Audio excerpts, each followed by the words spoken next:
7, 6, 5, 4, 3, 2, 1, 0.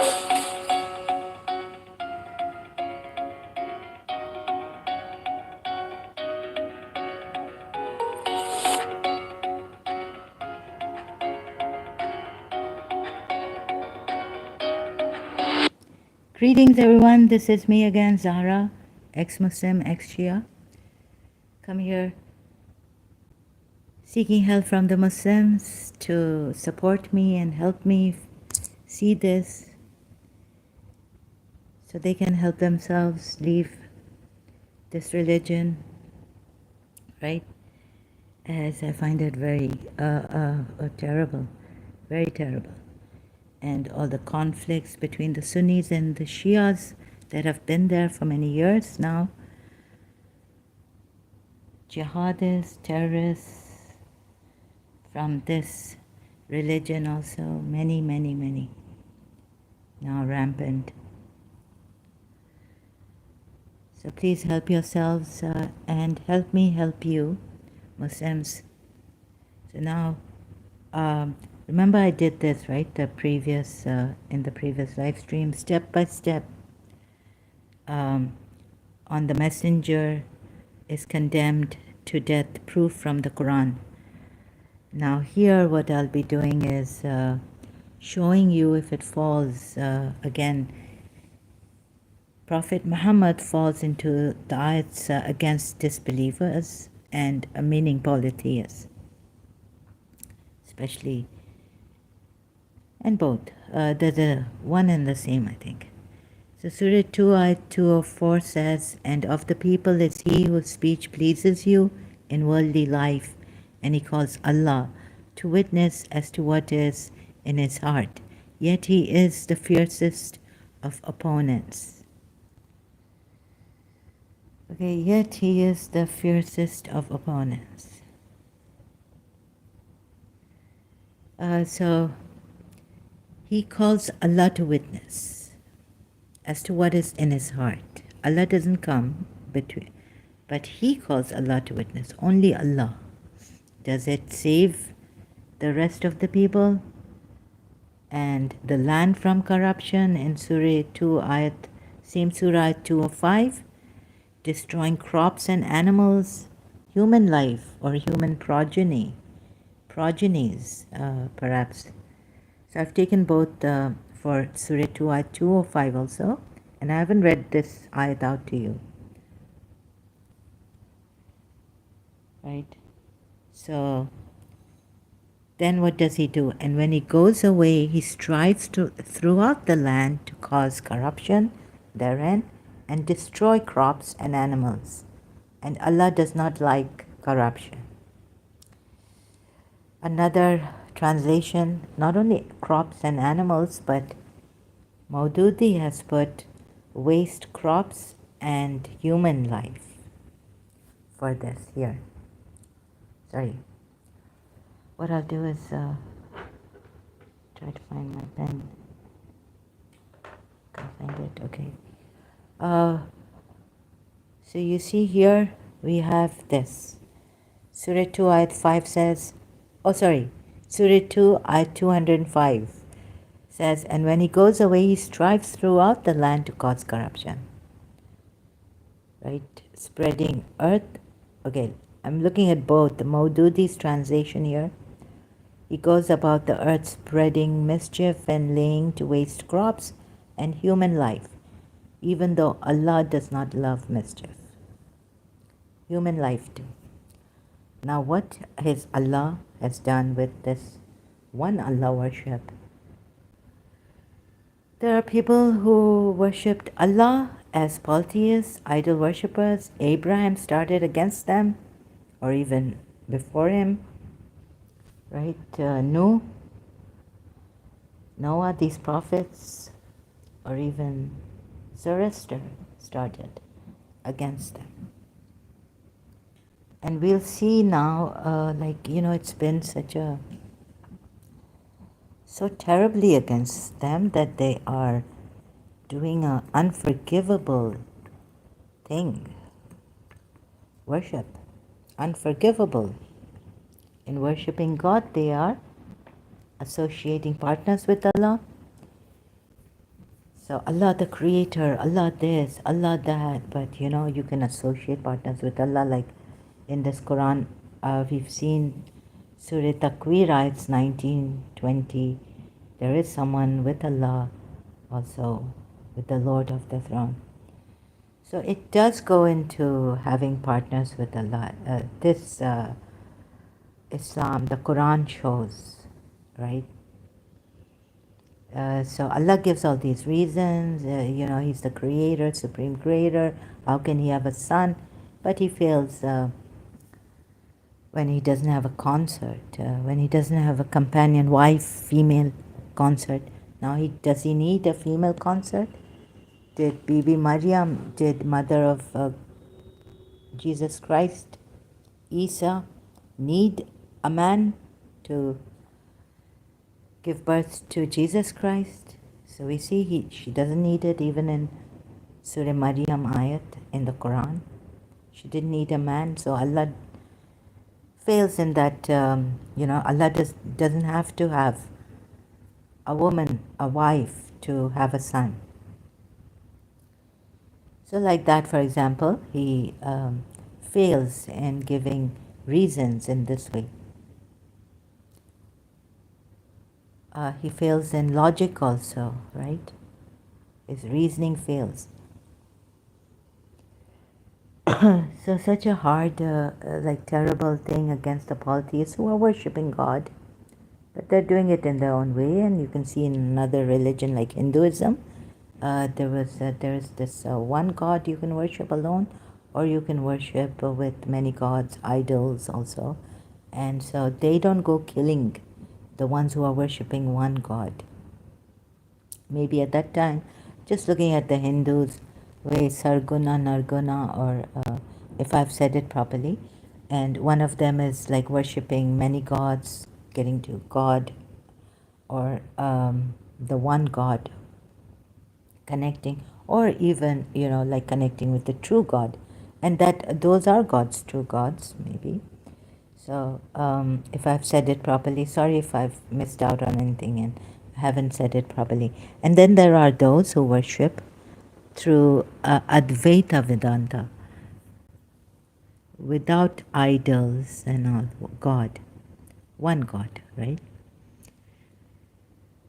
So in their religion, there is no this kind of a thing that it is terrible. You have not estimated Allah with the estimation He deserves and all that. So it's not like that. It's like you can worship through God through idols, or you can worship God by associating someone with Him, or you can worship Him without any directly worshipping and reaching Him.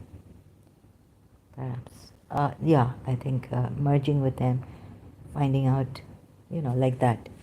So, when I mean worship, is that you can worship, in fact, find Him out and then be one with Him. That's the way of worship, realizing that you are one with Him. The Hindu Advaita Vedanta, I think. So, if I haven't put it properly, I apologize for it again. Apologize for that. So, okay, I want to show you how Prophet Muhammad falls, right, in the ayats for disbelievers, meaning polytheists, mostly here in this live stream. Please bear with me and see if he falls into this. If you have any negative thoughts about me, which do come for people, like I'm a bad person, I've been abusing, I don't have good manners, I can't contain myself, all this, I'm mentally ill, perhaps you think God has punished me for it, or something like that, right? For now, please leave aside those bad thoughts for me, and we just go logically, right, as to find out. Just be curious, Muslims, and see whether, just out of curiosity, curiosity. Sorry, I'm tired, I think, and I've started this now because I had to start now. Again, I'm tired, but I had to start now. So please bear with me. Thank you to those who have been bearing with me here patiently. Okay, so I looked at this ayat long time ago when examining it without fear or anything. I realized that this is quite dangerous. He calls Allah to witness, right? No one else. And he doesn't even associate. We are not told whether he associates anyone with Allah, but he calls Allah to witness as to what is in his heart, and yet he is the fiercest of opponents. Now, according to Prophet Muhammad and his religion, his Allah, and Abraham and the rest of previous prophets and messengers, they couldn't take idol worshippers. Surah Mumtahana ayats, you can see that Abraham and his people were saying that enmity has started, hatred and enmity, until you believe in one God. You see? So Surah Mumtahana ayat, which one is it? Number? I don't want to guess. Maybe it's 4.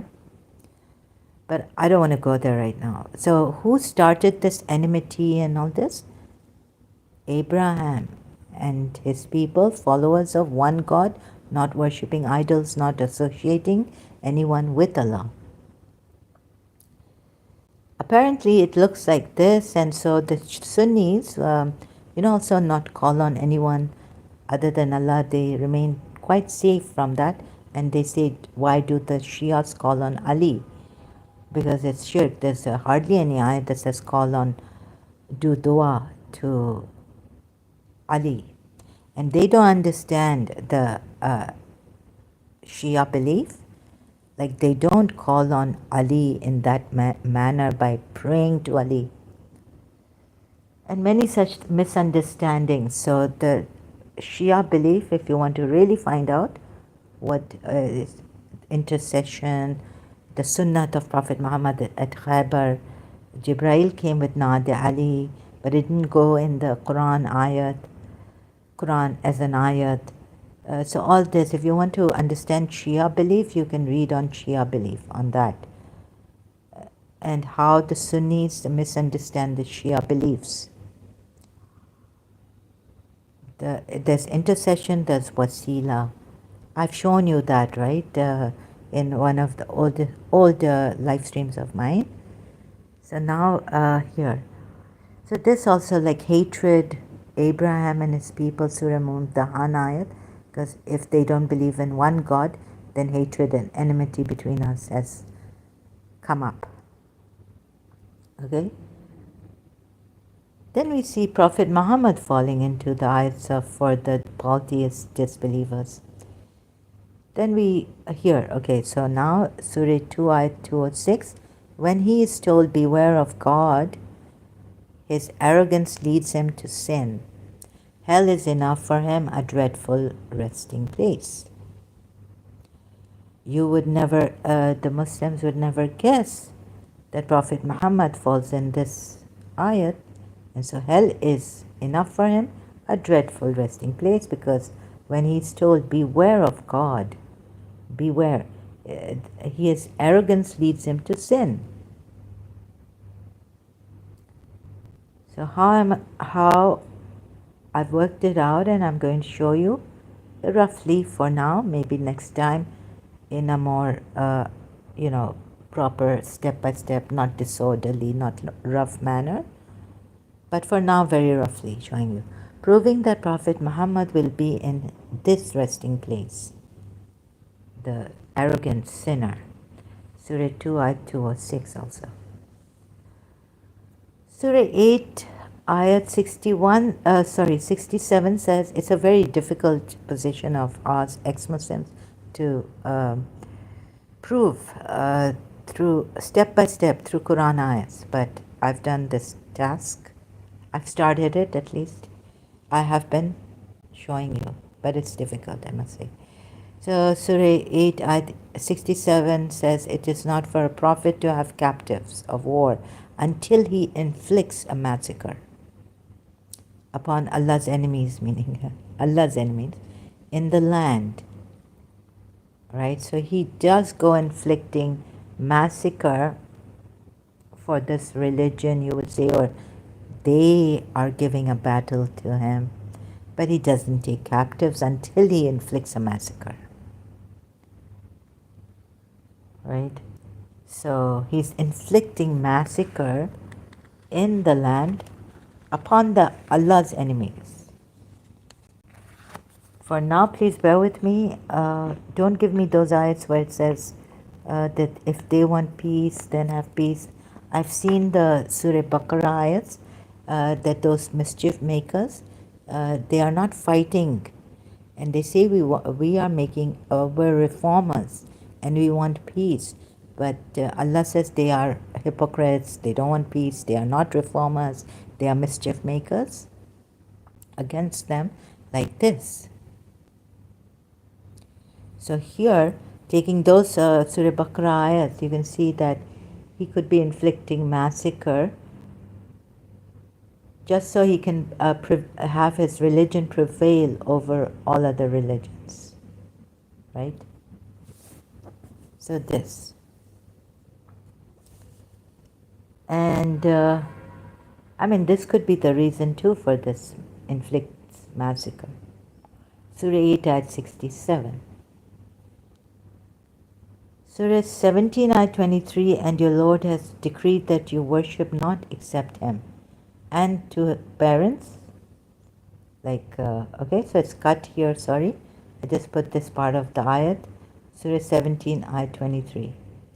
And to parents, honor them. Oh, so what's happened? I've made a mistake here. Sorry, no.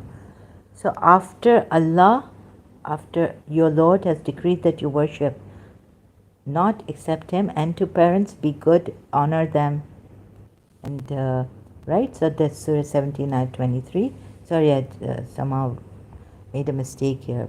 I apologize. I'll be correcting that if I remember later on, and maybe come again for these ayats.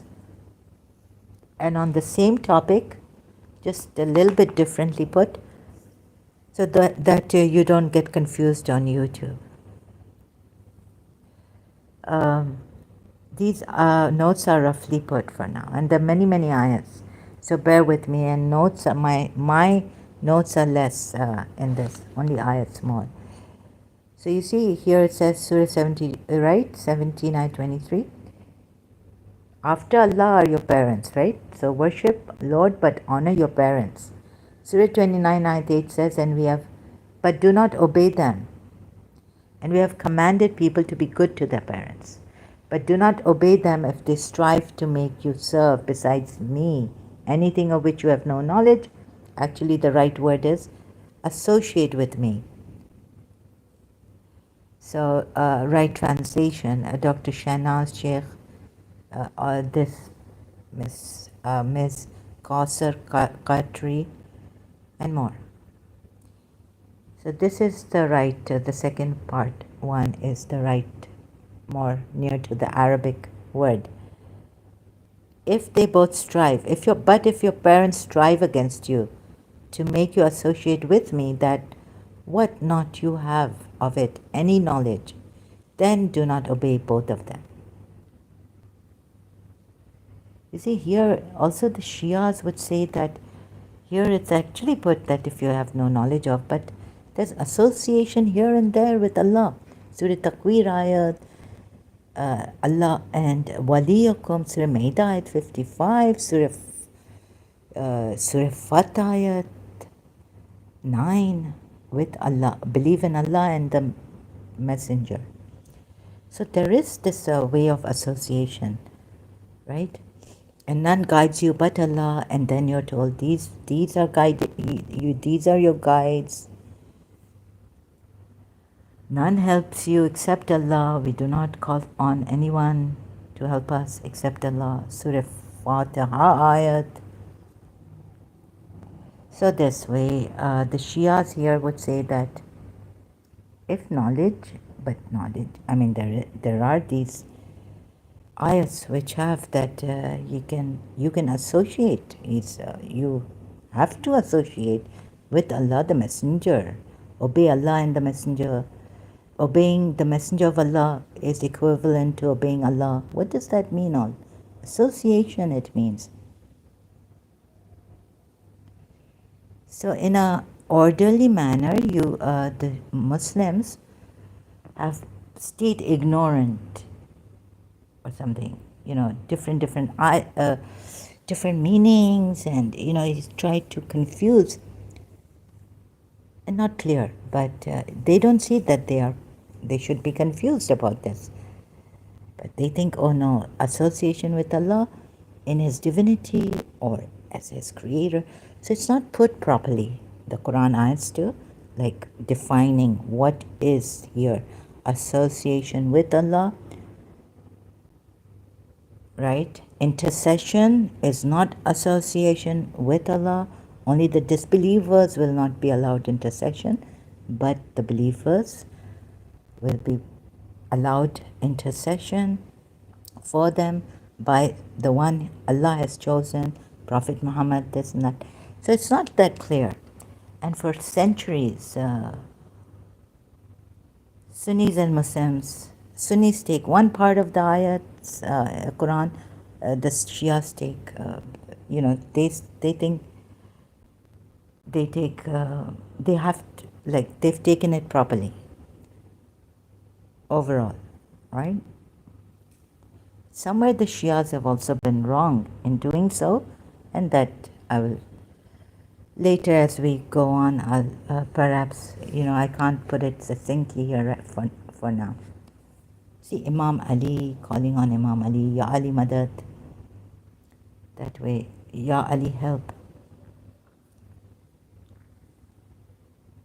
So they have taken the Quran ayats which say association with Allah is allowed, implied, right? It's implied, but it's not directly put. Because it's so directly put against the polytheists, the Sunnis can't see it, or the rest of the non-Shias can't see it. So this was the problem that trying to show. I'm trying to correct, fix, and telling you that Allah has not put it justly and clearly against the polytheists. And the Shias have been fighting, trying to tell their fellow Muslims, non-Shias, that please see this, not fighting, but trying to, if they come to us, we'll explain to them. It needs time to explain. Ayats to explain. This here is implied and work it out. Like I've been trying to work it out. If the Muslims care to see this. So those who care to see this, I'm very grateful to them. So we can end all this conflict between Sunni and Shia, and also between the polytheists, against the polytheists. And you see that you do not miss out. Maybe there is someone who's representative of Allah on earth, who is the representative of Allah on earth. Very helpful. Maybe your hearts will melt when you see him on earth, something, or that your heart doesn't melt because you are only calling on Allah, the one like Surah, he called on Allah. He calls Allah to witness. So that's why, in my when I was growing up, it hit me, oh my God, the Sunnis, some Sunnis object to our Azadari for Imam Hussein when he's the grandson of Prophet Muhammad. What's happened here? So I wrote that I thought that they're very cold-hearted people, fellow Muslims. But I just wrote it down. I never told anyone, never shared it with another fellow Shia also, that these people are very cold-hearted and cold-blooded, right? They cannot understand our love for Imam Hussein and Azadari and all. So could it, it makes you so hard-hearted, and then you take those ayahs where it says, be stern with the ones who follow Muhammad or believe in him, are firm with the believers. Oh, sorry.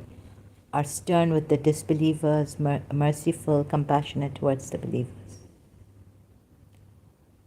So you see how I've seen in my life how the ones who worship Allah alone, they become fiercest of opponents, like against Shias. No, no, no, no, no. Toba, toba, toba, toba. Astaghfirullah, shir. This is unforgivable. So many things like this that I might miss, telling you my personal life too. I've seen how hard-hearted they become against fellow Shias, saying the mushriks, the polytheists. And then we see some of the terrorists, Islamic terrorists, causing corruption, destroy human life. They're coming at human life. Right? So how is hell and Shias also Sunnis proving that Prophet Muhammad will be in this resting place, dreadful resting place. So taking you step by step, you also see if these ayats then fall into this, that Prophet Muhammad falls into these categories of hell. Arrogance leads him to sin arrogantly, not being aware of God, right? Surah 8 Ayat 67, it is not for right, so I did this, and then I jump to, but Allah desires for you the hereafter. Look at this. Now, those jihadists, they really think that, this life is not worth living except that for Allah, and the hereafter is better. So the whole concentration, attention is on the hereafter. This life is but a test, trial, fitna, this, that. And this is what they've been told. You desire the commodities of this world. Even the Muslims, right? But Allah desires for you the hereafter. So, okay. So they think jihad, doing war, or the harb against non-Muslims, because we're looking for the hereafter. So we'll go on inflicting. They could take this ayat, right? Some say no, this, if they offer peace and all this, but I think they rightfully take the ayat properly, correctly, this ayat, and go inflicting massacres upon massacres. On hypocrites even, and all this, Surah 33 ayat 60, they don't read that in context, like it's only for the Medina at the time of Prophet Muhammad, but they go killing hypocrites, infidels. They call Shias infidels. Wherever you find them, catch them and massacre them. We will arouse you against them. So Surah 33 ayat 60 to 61 you can read, and this is the way of Allah. 60 and 61. This is the way of Allah, Surah 33 ayats. So Surah 17 ayat 23, and your Lord has decreed that you worship not except Him, and so I did this. So okay, you're told, look, honor your parents. After Allah is honor your parents, like that's not worship towards your parents. However, you may honor your parents. And then Surah 29 ayat 8 says, but if your parents even, but don't obey them if they make you associate with Allah anyone, of which you have no knowledge. What a thing to add here now. You will not return to me, and you will all return to me, and I shall inform you of what you have done. Maybe this moving thing is also making a sound, so I'll just leave my picture. And we have enjoined on man to his parents' goodness, but if they both strive against you to make you associate with me, what not you have of it, any knowledge. So here it could mean if you have knowledge to associate with Allah, someone, you can. If the Quran says, but it's implied, you see, because it's so superficially put. And then you see in Surah Takwir and Surah Fat, Ayat 9 and Surah Takwir ayats, someone is with him. And honor him and help him and glorify him morning and evening. That's both the messenger and Allah. And those who distinguish between Allah and his messenger, that ayat too, I think it's Surah 4, ayat 150, not sure. You're not supposed to distinguish, make a distinction between Allah and his messengers. And people, Muslims have got that ayat, the meaning of that ayat also wrong, how they translate it and put meanings into it. So I tried to clarify it, show you through other ayats what this means actually, what this ayat actually means, like that. So Prophet goes pleasing his wives, right? Prohibiting haram and on oath, rough notes put. So Prophet Muhammad goes pleasing his wives. Here in Surah 66, ayat 1, we are told, and then you see what Maududi has, his commentary from Tafhim commentary, he says here, although the Prophet did not regard this as unlawful as a matter of faith nor legally. Of course it is a matter of faith. Once you say it's haram, it's unlawful. What?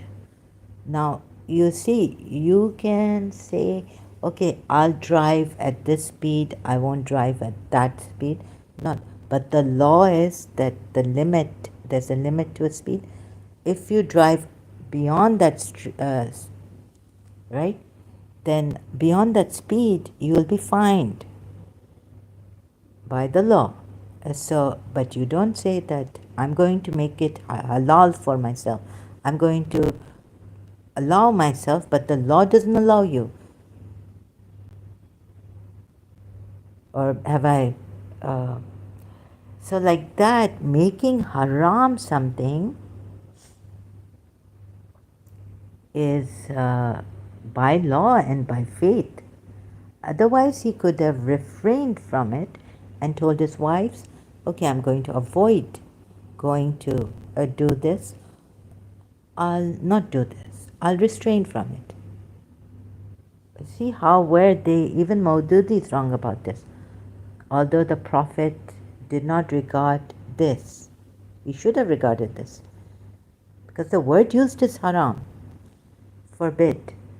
And Allah tells him, O Prophet, why do you forbid what Allah has made lawful? Why do you forbid? Why do you forbid? Or, like, let's say, why are you denying yourself? Denying yourself. Allah could have put here. You know, like, Zara, Allah has allowed you this. Why are you denying yourself? Oh my God. Let's say I can't forgive myself. And someone comes and says, no, Allah has said, forgive all sins. When the doors, Imam Ali says, when the doors of repentance are open, I'm surprised at a man why he doesn't go to the doors of repentance, to Allah to repent. When Allah has opened the doors of repentance. So someone tells me, why do you not? It's not that I've made it haram. Once you make it forbid yourself, it is in faith and legally binding, right? It has legal implications. So this also wrongly put, Maududi, sorry, but only forbade himself its use. Oh, what Prophet Muhammad is trying to say, that he did not announce it, that this going to Zainab, doing this is unlawful. But he only did it upon himself, which would, even then, it's wrong.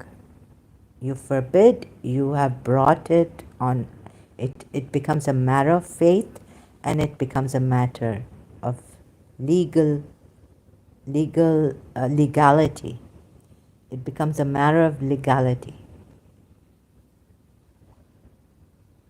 And then he goes pleasing his wives. So let's see now the person who, there's another person mentioned. Let's see if these ayats fall into place for him.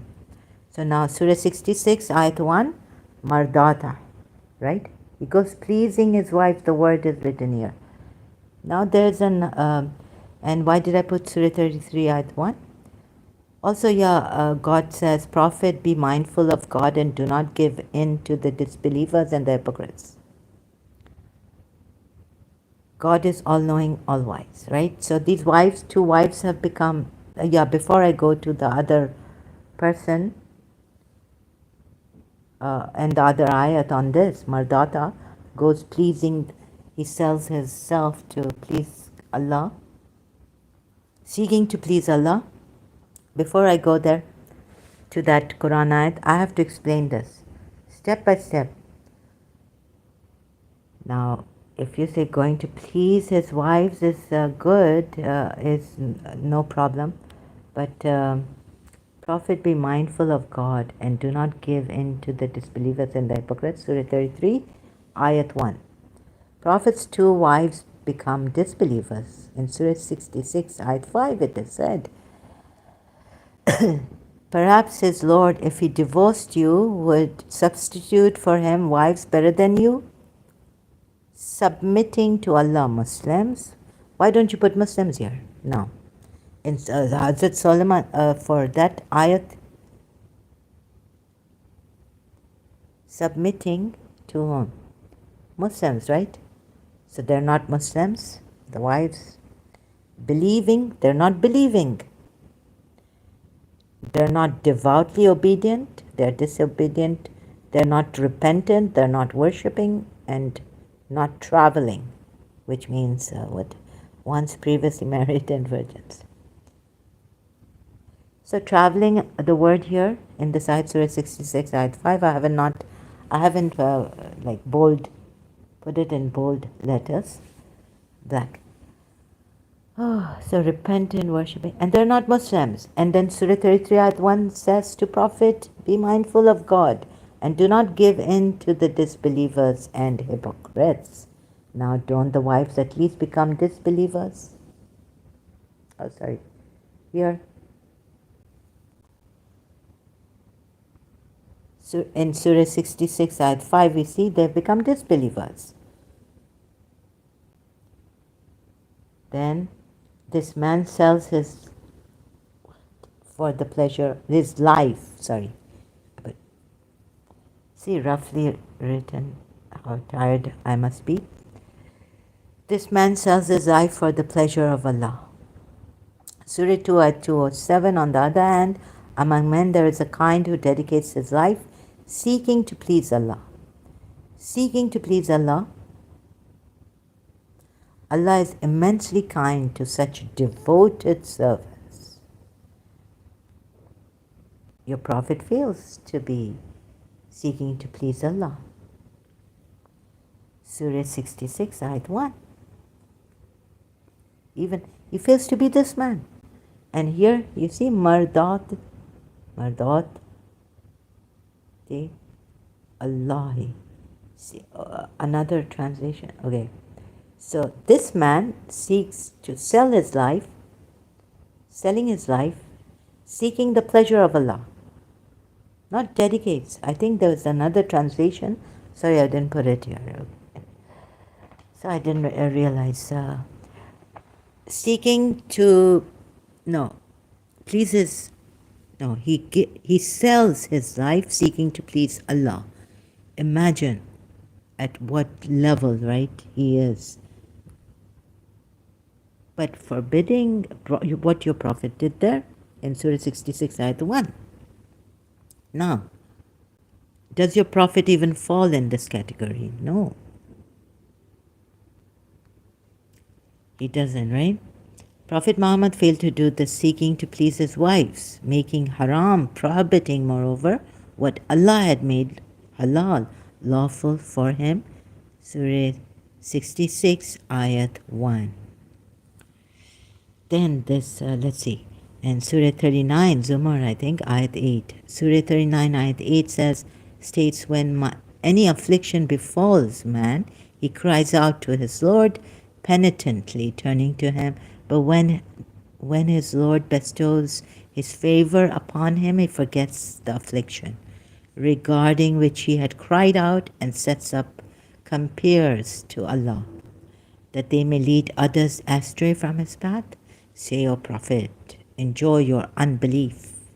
So this for the disbelievers who start associating. Again, disbelievers are polytheists, and polytheists are disbelievers. Say, O Prophet, enjoy your unbelief for a while. Surely you will be among the inmates of the fire. Footnote, that is, he again starts serving others. He obeys them, prays to them, and makes offerings before them.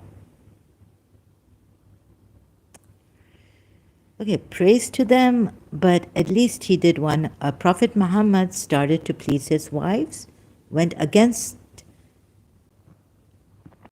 Allah's command given to the believers, and also Surah 21, Ayat 27, for the messengers, what they do not go before Allah's word, and they obey the commands of Allah. They act upon the commands of Allah given to them. He went against all this, so he's obeying them, the wives, also pleasing, serving, worship. That would come into worship, right? Pleasing at that time, worshipping. But it's not written like this, and how you've been deceived. Now I'm working it out, right? So he serves, he goes pleasing his wives. Because they were annoying, going against him, right? He goes pleasing his wives and forbidding himself what Allah is legally, like bringing religion in. You see, you don't bring religion in your personal life. You can go pleasing your wives, but in the boundaries of religion, Islam. So he's serving his wives and he obeyed them, offering them, pleasing them, what they offered him, what they desired for him to do, right? So in that way you can see he tried to please he pleased his wives, tried. On oath, he took an oath. Prophet Muhammad serving his wives when he was afflicted by them. Short and nice, right? Surah 66, Ayat 1. So then he comes in this ayat also, Surah 39, Ayat 8. And then he starts, right? How? What he does, this part. And then Surah 38, Ayat 9 says, is one who is devoutly obedient. Oh, I moved this, I'm used to it. Is one who is devoutly obedient during periods of the night, prostrating and standing, fearing the hereafter, and hoping for the mercy of his Lord? Like one who does not say, are those who know equal to those who do not know?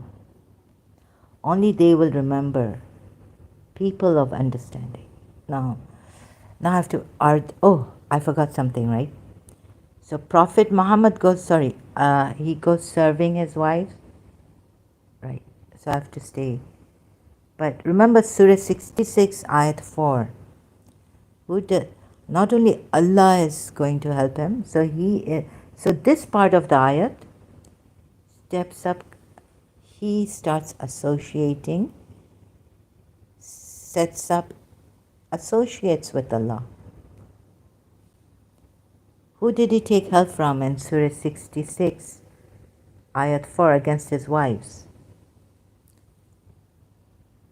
If you two wives repent to Allah, it is best, for your hearts have deviated.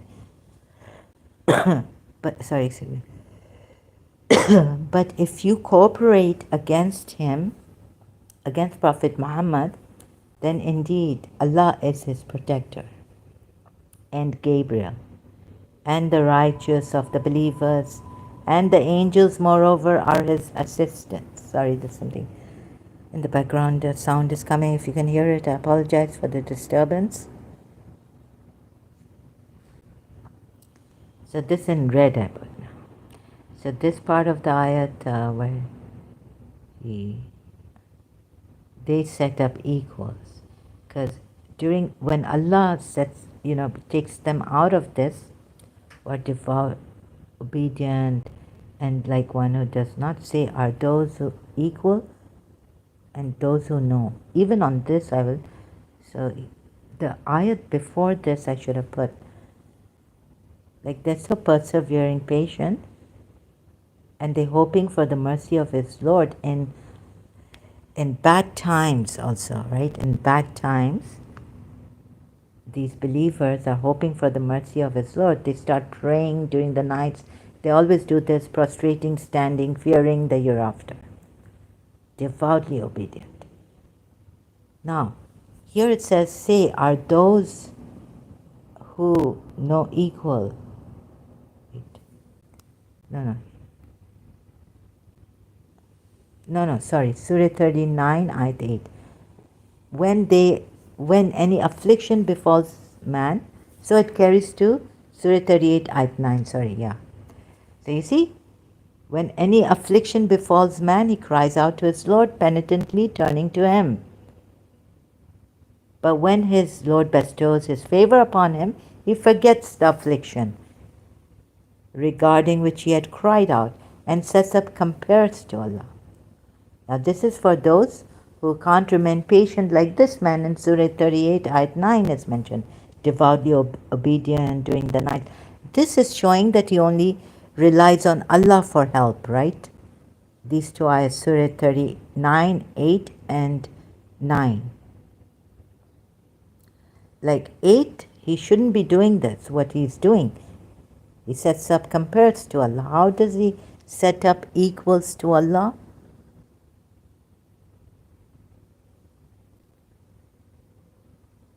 And this man seems doesn't, because he's only praying to Allah, hoping for the mercy of Allah and maybe even help of Allah to come to him while he's being afflicted.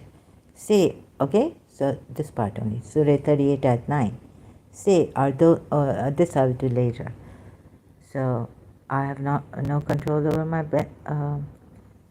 So we go to Surah 66 at 4.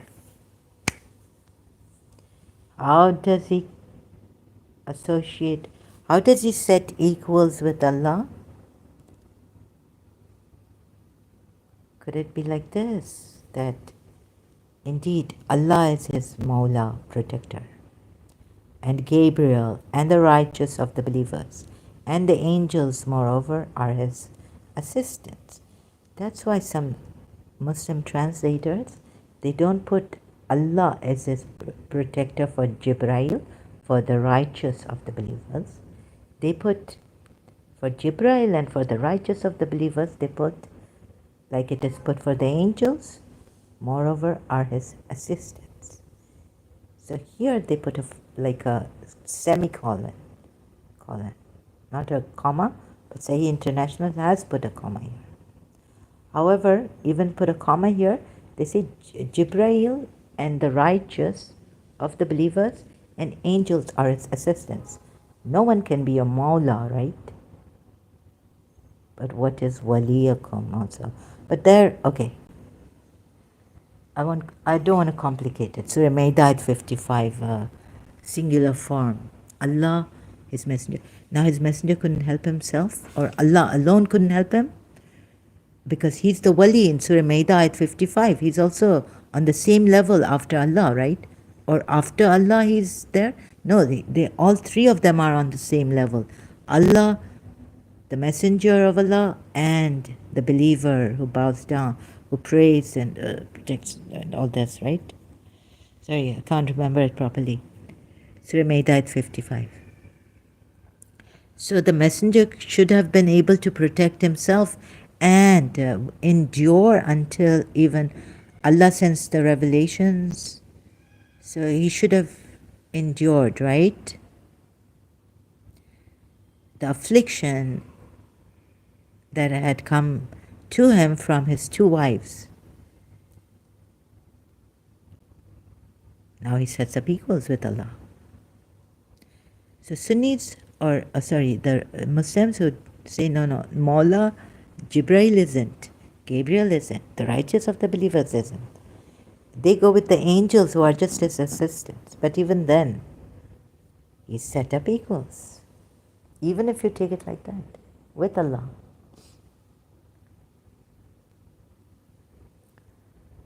Okay?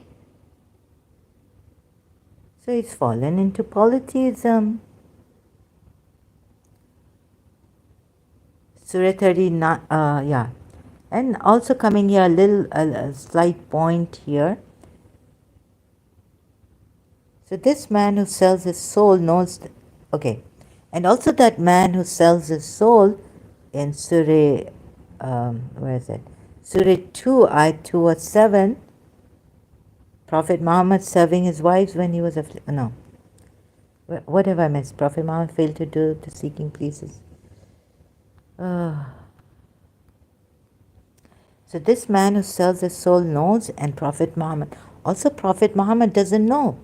Otherwise he would have remained patient against his two wives who had gone against him, and also no evil would have touched him.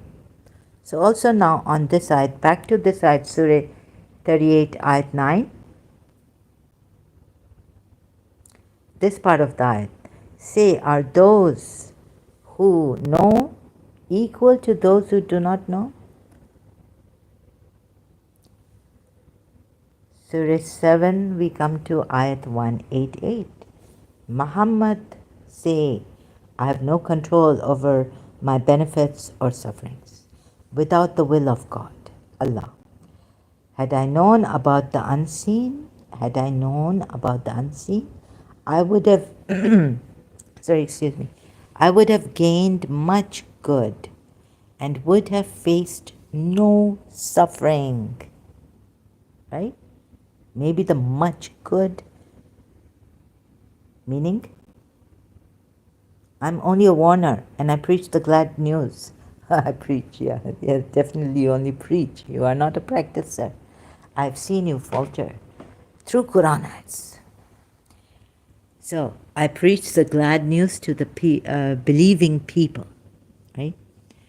So now pay attention here on this point. Had I known about the unseen, I would have gained much good and would have faced no suffering. Going back to Surah 2 Ayat 207. On the other hand, among men there is a kind who sells his life or dedicates his life seeking to please Allah. No, right? And then, wait a minute. Oh, sorry. Then Surah 38, Ayat 9. Is he who is devoutly obedient during periods of the night, prostrating and standing, fearing the hereafter, and hoping for the mercy of his Lord, like one who does not, like in the one in Surah 39, Ayat 8? Say, are those who know equal to those who do not know? Only they will remember, people of understanding, and meaning remain patient in adversity and will not join with Allah anyone or say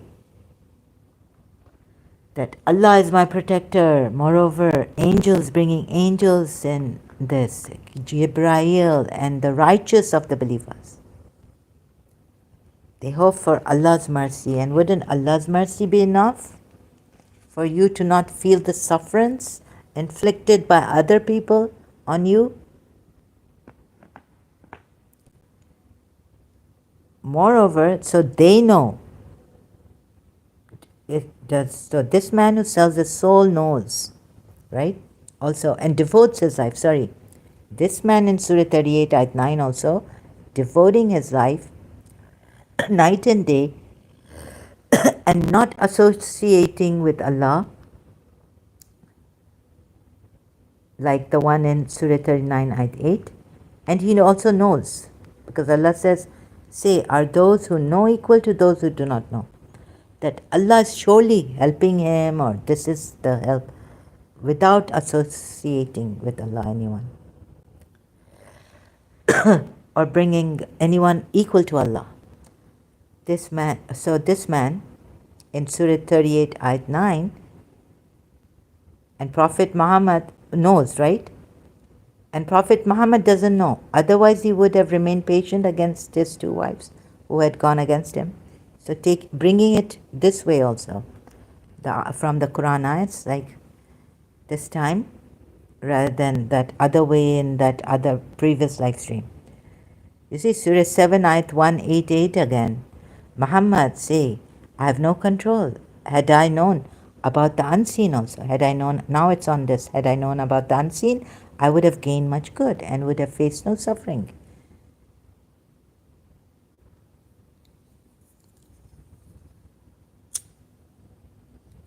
Or he would have not gone pleasing his wives, saying that I was so annoyed or something. The wives were annoying me, these are this. So you may say he wasn't suffering, but then why did he prohibit himself? Not just say, okay, I deny this. I won't take it. I avoid it. I'll avoid it. I'll refrain. So whatever you say, he's not suffering. But he did. He started pleasing his wives. Against this shows that he was suffering. He didn't like it, that his wives were annoying him. But he went to pleasing his wives.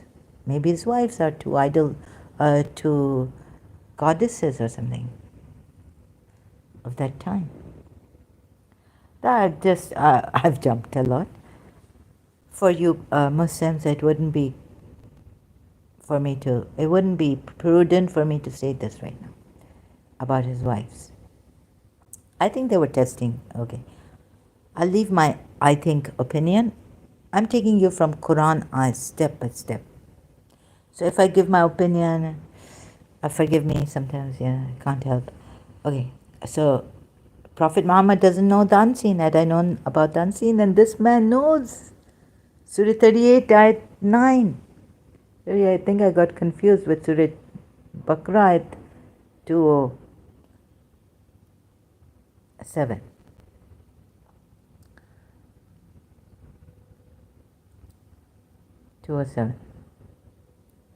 Devoted servants. On the other hand, among men there is a kind who sells his life, seeking to please Allah. So before this ayat also taking into consideration, because maybe that's about those believers who don't sell their lives to seek the pleasure of Allah, and so like that, or an ayat like this there, perhaps, I'm not sure. But anyways, to Surah 38, ayat 9. They forbear in hardship and what, they're patient, remain patient. But on this, can you imagine this? Surah 38, ayat 9, this point, no, Allah says, are those who know equal to those who do not know? So think about it. In affliction, there's another ayat too, but I didn't bring it. Or maybe I brought it. Know about the unseen. Had I known about the unseen, I would have gained much good.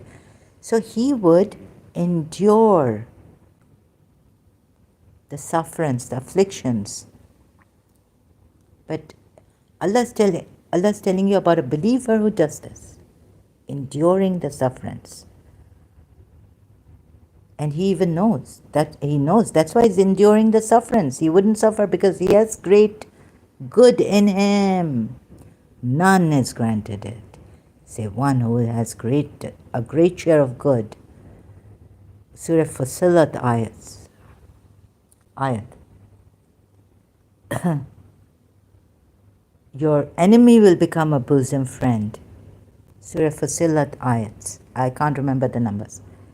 Then let's go, Surah 39, Ayat 36. Is not Allah sufficient for His servant, i.e. Prophet Muhammad? And yet they threaten you with those other than Him they worship.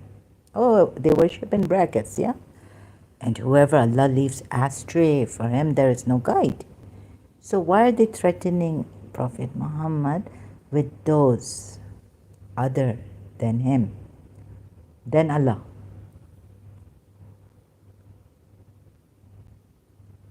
Didn't the wives get threatened with Allah again? Oh, Surah 66, Ayat 4. Not only Allah.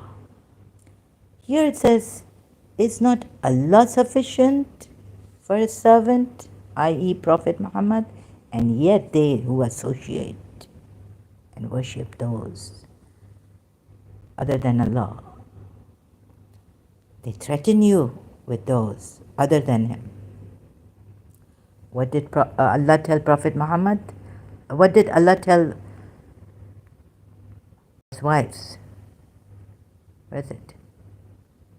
Oh, Surah 66, Ayat 4.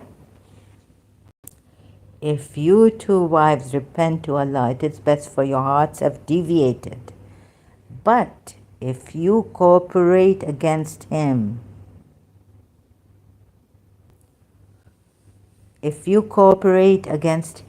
Prophet Muhammad, then indeed Allah is his protector, and Gabriel, and the righteous of the believers, and the angels moreover are his assistants. Oh. Right?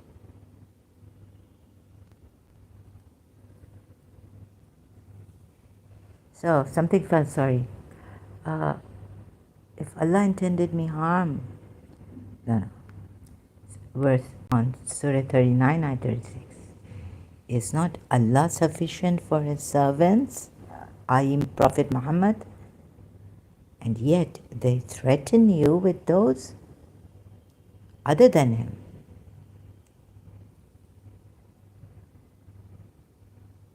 Time like silent stares with no apologies.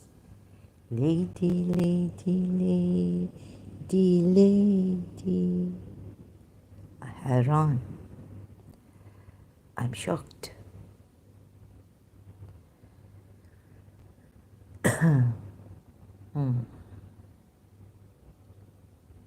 And Surah 39, Ayat 38.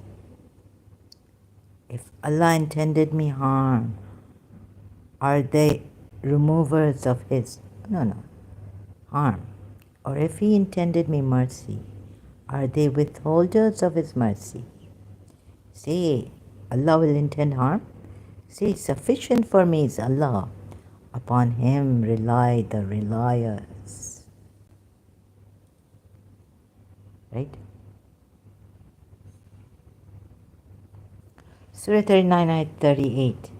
And if you ask them who created the heavens and the earth, they would surely say, Allah. Say, then have you considered what you invoke, call upon, besides Allah? And I said, it's not showing you that he's called Ali, or he's called Jibreel, or he's called the assist angels, moreover. Surah 66, Ayat 4. So, what a great estimation he's given to these poor Jibreel angels and the righteous among the believers. You cannot call on them, but they are the ones who are going to help this Waliyakum, the messenger of Allah, for the believers. Allah, the messenger of Allah, and the believers are your Waliyakum. And if Allah intended me harm, are they removers of his harm? Why would Allah intend harm? First of all. So they invoke besides Allah? Why do they invoke besides Allah? Consider who created the heavens and the earth. And how can they be your helpers besides Allah? Right? Forget the invocation. Also helpers. Jibreel, righteous believers. He has to call Ali, Jibreel. For the Shias, Shias. This is Ali. If Allah intended me harm, are they removers of his harm? Who can remove this harm Allah is telling him, I am the Mawla of his, then, and Gabriel and the righteous of the believers and the angels moreover are his assistants. And they're all going to help in removing the harm afflicted by the wives, two wives. If you too repent to Allah, it is best, for your hearts have deviated. But if you cooperate against him, then indeed Allah is his protector and Gabriel and this, right? And if Allah intended me harm, are they removers? Those you invoke besides Allah. Polytheists, those you invoke besides Allah. If Allah intended me harm, are they removers of his harm? I wonder what these wives are really. If not equal to Allah. Harming some who is believers, Muslim believers. Your Prophet is your walikum along with Allah. Surah Ayat 55. And the believers also. Can they remove the harm? Or if he intended me mercy, are they withholders of his mercy? Say sufficient is, you should have known this. Prophet Muhammad, Surah Tahrim, Ayat 1. Say sufficient for me is Allah. Enough for me is Allah. Upon him rely the reliers. Okay? You got it? Now, this. Surah 66, Ayat 4. Then indeed Allah is his protector, and Gabriel and the righteous of the believers and the angels moreover are his assistants. I said, no, only Allah. So you cross, wait a minute. You cross them out. Cross these people. Don't call them that. Right? And the Shias know that that's so. Intersection, you can cross them out. Cross them out. Cross them out. Right? You have not given them that much. Here, you should cross them out after reading these ayats against the polytheists who they invoke upon. They cannot help you. Who are you invoking upon? This, that.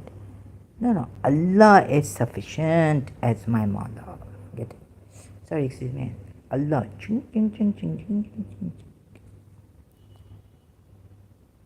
And then Surah 39 Ayat 43 states, or have they taken others instead of Allah as intercessors? This is not calling on them. Now, here, have they taken instead of Allah, other than Allah, not with Allah, okay, as intercessors? Say, will they intercede though they may have no power? They may have no power. Now some European comes and helps me, saves me. Hindu saves me. Or he's a Christian or something. He comes and saves me from the Muslims who want to kill me. He says, I've come to save you. Come, let's go. Say, will they intercede though they may have no power? And they may not even understand. No, they understand. Allah. They don't want us to be killed on religious basis, blasphemy. They come to and unfortunately there was this recently a video uploaded by Pakistan Experience. They've killed a doctor. Killed her. A female. Right? Can you believe this? On blasphemy. In Pakistan. No one to help her. On religious basis. Blasphemy. Or have they taken others instead of Allah as intercessors? Say, will they intercede? Though they may have no power. And though they may not even understand, they don't understand. So not only now, who's interceding here with Allah as his protector? Surah 66 ayat 4. Gabriel and the righteous of the believers. Moreover, angels are his assistants. So angels are coming from the unseen realm to assist Prophet Muhammad. Jibrail is coming, Gabriel. He doesn't know about Mikhail, I think. It's actually Mikhail is the protector from devils and mischief and all this in Christianity, and I think even in Judaism. Sorry, my back is I have to move a little bit here. So, back is hurting. Say to Allah belongs exclusively. Oh, now look what Surah 39, ayat 44. We're going to same Surah ayat 44 from 43 to 44. Say to Allah belongs exclusively intercession. So now he's showing that only Allah can give intercession. It belongs to Allah alone. This is how he's put it. Of course, the Muslims who say intercession is allowed in the Quran know that. Some Muslims, even Sunnis know that, some Sunnis. And even the Shias definitely know this. Intercession is allowed. So he grants the intercession to him. So this is what he means, like the right to grant intercession. What Allah means here in Surah 39, ayat 44, say to Allah belongs exclusively intercession. See how they put in the brackets, the right to grant intercession. So now Allah is showing that these poor people in Surah 39, ayat 43 have just taken intercessors without Allah granting them intercession, the right to intercede. Can you believe this? Anyhow, to him belongs the dominion of the heavens and the earth. In the end, it is him that you shall be brought back. Let's go with them. And still, Prophet Muhammad falls in the category of these intercessors. Because if Allah, even if coming like this, the right to grant intercession, right? I haven't thought of it, but here in words, I can't put it in words, or they have taken others instead of Allah's intercessors. Couldn't Allah have put, if you are oppressed, truly oppressed, like in Surah Nisa, men, what is the matter with you that you do not fight in the cause of Allah or for those oppressed, men, women, and children? Praying to Allah, Lord, get us out of this land of wicked people. Couldn't Allah have put that even if a disbeliever comes to help you and he says, I'm only helping an oppressed, whereas your Muslims are killing and inflicting harm.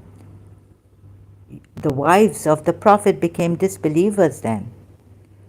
Surah Nur ayat, someone is spreading false rumors against you in a very distressing time of yours.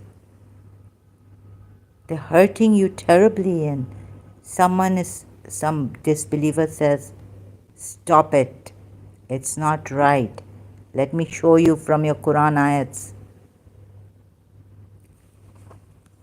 But what were the believers doing against Aisha when they heard it?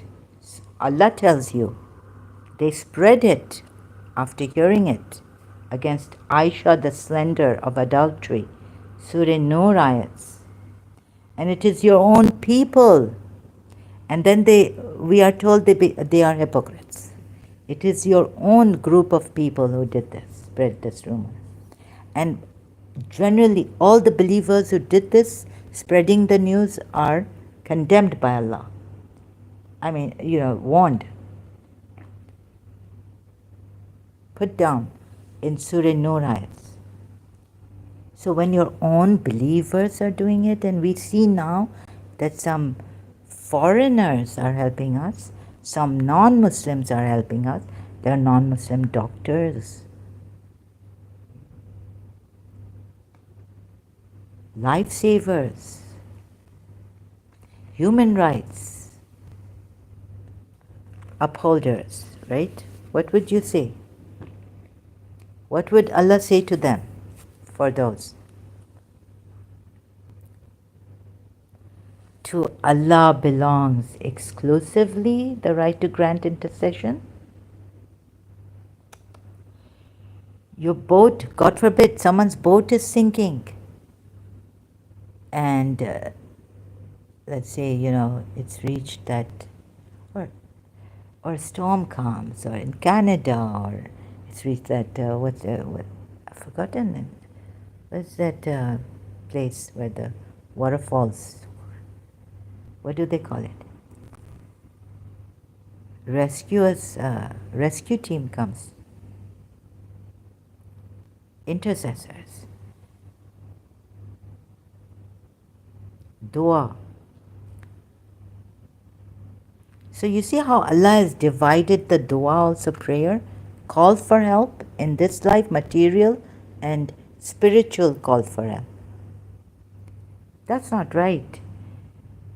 And associators, so why go that far? You see, again, I'm giving my own explanations. But for this, I had to explain going far like that. Because you see, Allah has been very, very clever. And I will try, but in a hurry today, made these notes. Say to Allah, I want to find an ayat and give it to him here. To Allah belongs exclusively intercession against them, yeah?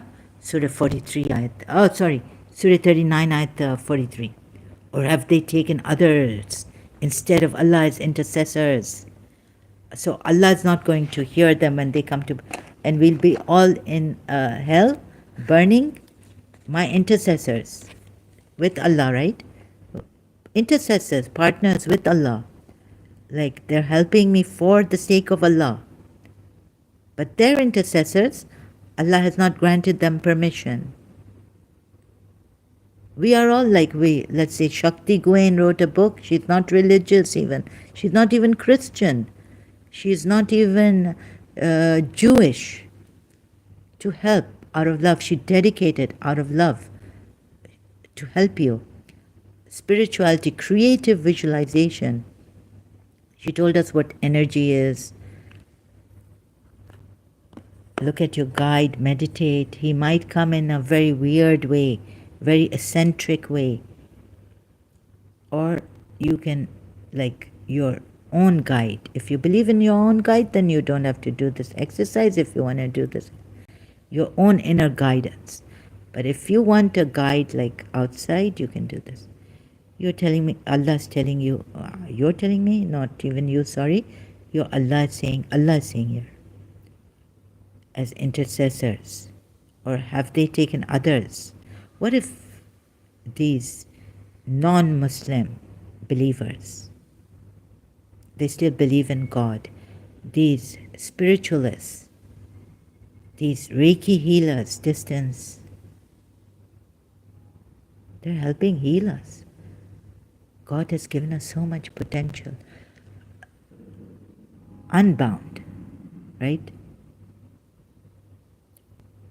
He will say to them this. This is what makes you so hard-hearted also against those, and ungrateful.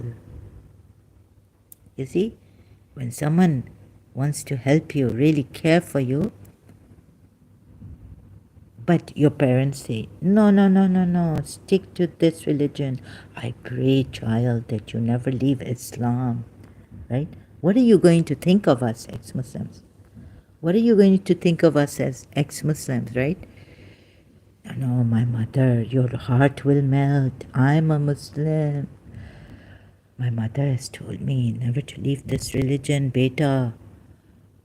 Die, but be killed. But who's going to kill you? No non-Muslim is going to kill you for this if you leave your religion. Beta, stay. Son, stay in this religion.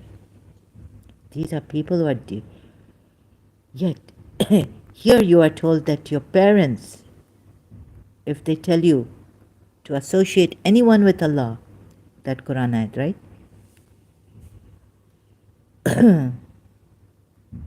Associate anyone with Allah, you should not obey them. You should not obey your parents. Quran ayat. But here, our shaitan has beguiled you people, Muslim believers. My mother has told me I cannot go against my mother's wishes.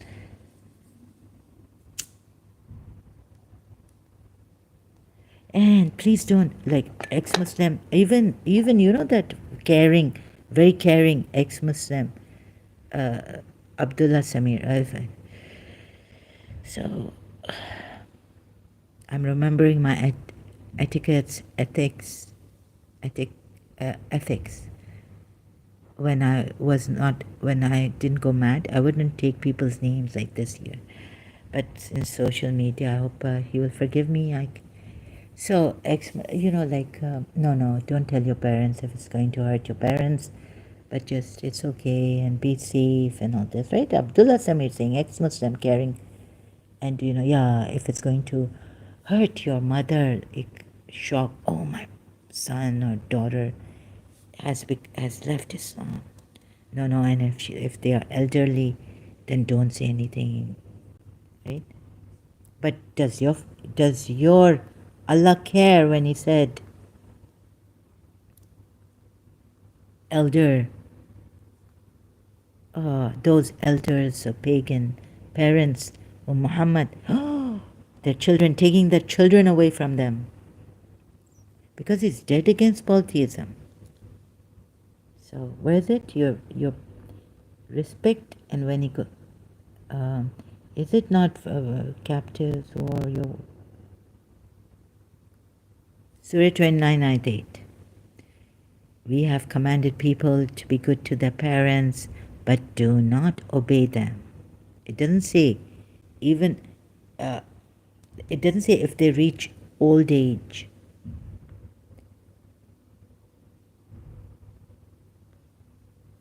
If they strive to make you serve besides me anything of which you have no knowledge, do not obey them in this. In the truth which He is, like this truth, right? Do not obey your parents. And now, Muslims, we understand you. We understand the parents, your elderly parents. No, yeah, don't tell your elderly parents. No, Zahra, don't tell your mummy to leave this religion. Your principal, meaning, my principal. She's now 90 plus years old. So anything of which you have no knowledge.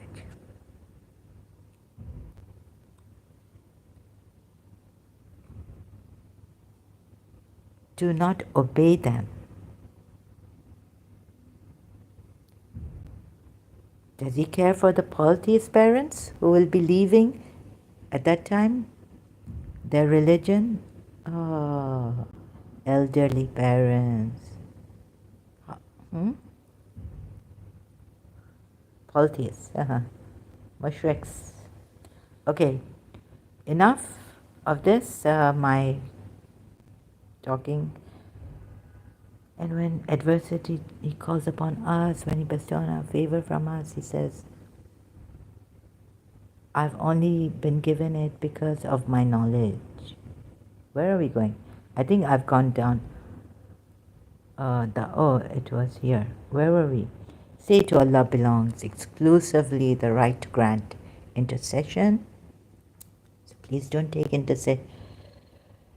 please don't take anyone else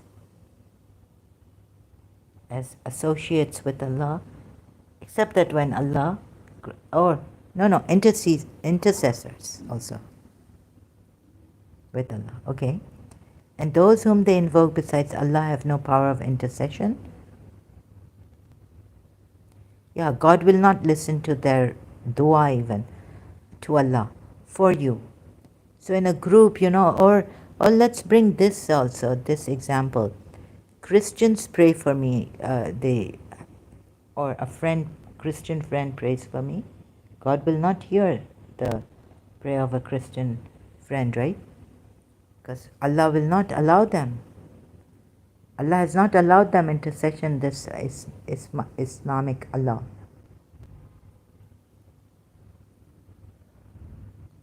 Or a spiritualist, healer. Like someone who says, without the divine, this is not possible. Bringing the divine into this healing. Surah 43, Ayat 86. And those whom they invoke, call upon besides Allah, have no power of intercession. Only He who bears witness to the truth, and they know. So what was I telling you about this ayat before? Right? So there is permission, intercession, and shouldn't you call upon them to intercede? Yes. So some Muslims will say you can call upon Rasulullah even now. Like Umar went to the uncle of, after Prophet Muhammad's death, Prophet Muhammad's uncle, right, to pray for rain, intercede. So this, and then going to, excuse me. Then Surah 39, Ayat 45. Like you should call, if they're on earth, and you call on them and say, please pray for us to Allah. You can do that. But directly making dua to them, that's not allowed in Islam. Okay. So Surah 39, Ayat 45, let's go along. And when Allah is mentioned alone, the hearts of those who do not believe in the hereafter shrink with aversion. But when those other than Him are mentioned, immediately they rejoice. How Prophet Muhammad rejoiced about Ali. Shias know this, Dawat Ashura and Khaybar, at Khaybar. Ali has called Ali. I'm giving the standard to this Ali today. All you sit down. Umar, Abu Bakr, sit down. You have failed. You failed. So, and when Allah is mentioned alone, the hearts of those, Allah is mentioned alone. Please see this. Allah is mentioned alone. The hearts of those who do not believe in the hereafter shrink with aversion. Okay, it's not showing you that Prophet Muhammad's heart shrank in aversion here. Who is mentioned with Allah? And shall I show you this very, very clear ayat? Why do I have to go to Surah Maida ayat 55? When Allah is mentioned alone. Now what is this? Allah, Jibrail, and the righteous of the believers and angels, moreover, are mentioned for His Prophet to be his Mawla, his protector, and his assistants, moreover. Isn't this ayat enough? Oh, so your Prophet is not, and that Allah that He uses for this ayat, telling you who is His protector. Okay, it doesn't show that Prophet Muhammad's heart shrunk with aversion when Allah is mentioned alone. Oh, but in this ayat, Surah 66, ayat 4, is Allah mentioned alone being His helper? I only call on Allah for help. No, Allah is not mentioned alone in Surah 66, ayat 4. With Allah, there are others, right? Immediately they rejoice. And how So here was Prophet Allah used Gabriel, the righteous. He didn't even mention himself alone. Allah is sufficient as your protector, as his protector. Allah is sufficient. Indeed, Allah is sufficient as his protector. What about the other ayats that I've been showing you? Allah is sufficient for him. O Prophet, Allah is sufficient for you and the believers who follow you. So you could take this ayat also as both ways are sufficient, and the believers are sufficient for you. Allah and the believers are sufficient for you, O Prophet. Now how happy he must be. Surah 8 ayat 64 also we see. It's open to interpretation. It's not that Allah is sufficient for you, O Prophet, and the believers, and for the believers who follow you. No. It's, O Prophet. Now this is not even in brackets. Allah is sufficient for you. And then he brings believers too who follow you. But we don't need to, because this has a double meaning, and they've put a double meaning to it. That some translated or explain that Allah is sufficient for the believers who follow you. Also, all right. But isn't Surah 66 ayat 4 enough? Oh my goodness, can you, so what shocking thing, where is it? Allah is sufficient, are sufficient for you. O Prophet, Allah is sufficient for you and the believers who follow you are sufficient for you, meaning. That's how I took the ayat.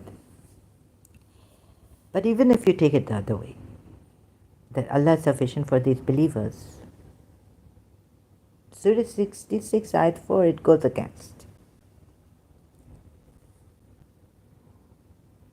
So then, surely, taking Surah 66 ayat 4, Surah 39 ayat 45, and when Allah is mentioned alone, the hearts of those who do not believe in the hereafter, that's Prophet Muhammad falls in this, because his Allah is also gone, right?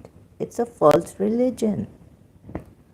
Because if Allah is saying Jibrail, moreover, is his assistant, or his Mawla, and the righteous among the believers, then Allah is saying here, so Allah has put this messenger and himself in this ayat. Even Allah's heart is shrinking in aversion.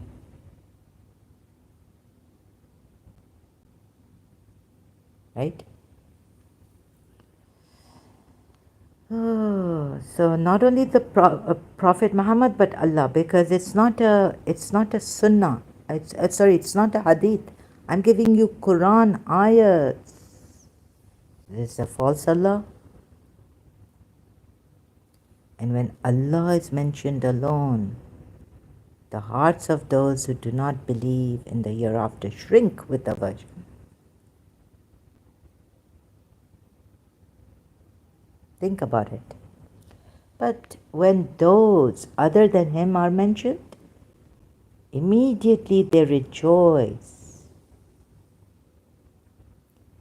So there was a time when it is not you who killed, it is Allah who killed. Okay, so the believers are working, fighting in the war. Oh my God. And so Allah here is saying, don't mention those who helped, who he made Mawla with himself, Jibrail, the righteous of the believers, how many they could be, and the angels, moreover, are his assistant. Please, there's so much contradiction in these eyes. In this way also if we come. And so Surah 8 ayat 64, O Prophet, Allah is sufficient for you, and the believers who follow you are sufficient for you, meaning. Okay? Surah 7 ayat 195 says, do they have feet by which they walk? Or do they have hands by which they strike? Or do they have eyes by which they see? Or do they have ears by which they hear? Say, O Muhammad, meaning, this is for Prophet Muhammad, call your partners and then conspire against me and give me no respite. Surah 39, Ayat 46, say, O Allah, so Surah 7, Ayat 19, which one is it? Sufficient for me is Allah, right? The next ayat follows Surah 7, Ayat 195. Sufficient for me is Allah.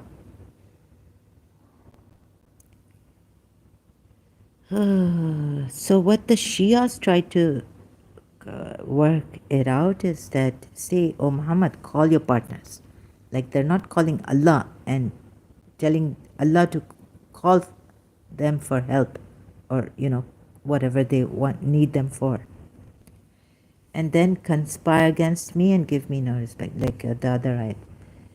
Allah is sufficient for me. So in that is Ali, those who help Prophet Muhammad and were sincere, they've done the proper research, Khaybar, Battle of Khaybar, they've known that it is Ali, who didn't run away from the battle, Battle of Uhud too, but these hypocrites, they failed him. And they failed themselves in the war, Battle of Uhud. So we know Ali is the one who will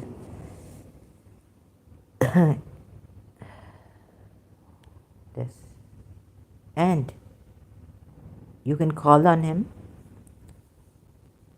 because you call on Ali, it's like Allah has heard you. It's Allah has authorized him, but it's not in the Quran directly. But Surah 39, Ayat 46 say, O Allah, the originator of the heavens and the earth, knower of the unseen and the seen, you it is who will judge among your servants concerning what they differed. So Allah is the knower of the unseen and the seen, right? Originator of the heavens and the earth. You it is who will judge among your servants concerning what they differed. Now I'm coming with shahadatain. So the ayat should be witness here, the knower, the witnesser also. Where is it? The knower of the unseen and the seen. The witnesser of this, not only the knower. Knowledge is different, witness is different. Shahadatain, the knower of the unseen. Bible. It is he who will judge, witness your servants concerning what they differed. Now, come, Muslims. Time is coming, maybe, if those who believe in a God, some kind of divinity. Surah 39, Ayat 49. I don't know why I put this ayat here. For witness. Sure. So I couldn't write notes. Surah 39, Ayat 49 says, and when adversity touches man, he calls upon us. Then when we bestow on him a favor from us, he says, I've only given it because of knowledge. Rather, it is a trial, but most of them do not know. And when adversity touches man, he calls upon us. Then when we bestow on him a favor from us, he says, I've only been given it because of knowledge, of my knowledge. I wonder how I could use this for Prophet Muhammad. You see, here, when adversity touched him, and he's the prophet, he says, like, I've been given prophethood by Allah. So here, this man, this believer is told to say, it's really strange how Allah puts it against these arrogant, those who call upon Allah when in adversity. But who is going to help Prophet Muhammad in adversity against his two wives? Allah, Jibrail, righteous among the believers. So taking that Surah 66 ayat 4. Then when we bestow on him a favor from us, right? He says this also. Like, look at how Allah has put it against these. who call upon Allah in adversity, but when Allah gives him a favor, so this for these ones. I have only been given it because of knowledge, right? He becomes like arrogant, like Allah favor. Oh, so now he's calling directly to Allah. And when adversity touches man, he calls upon us. But when we grant him, like I think it's like, scientists or someone who have been granted knowledge, now they leave Allah.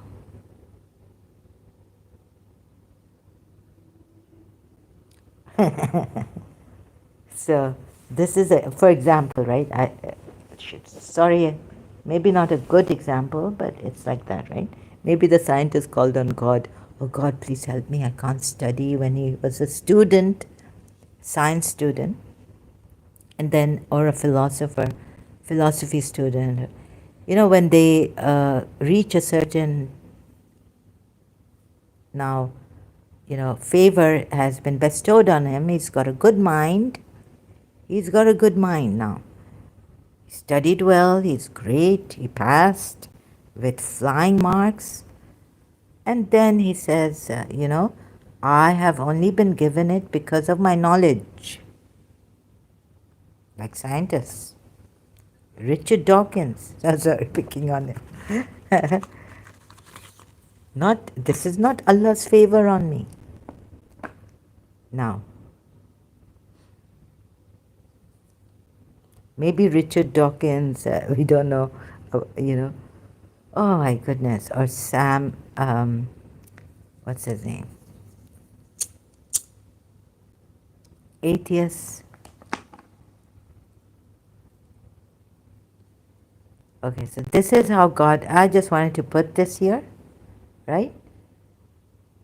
I have only been given it because of knowledge of mine. But here, Prophet Muhammad, he acknowledges God. He only calls upon Allah.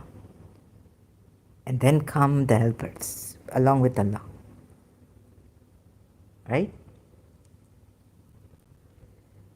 So Muslims would be sitting there laughing when reading this ayat, like saying, Richard Dawkins, see how ignorant, how arrogant, how ungrateful he is.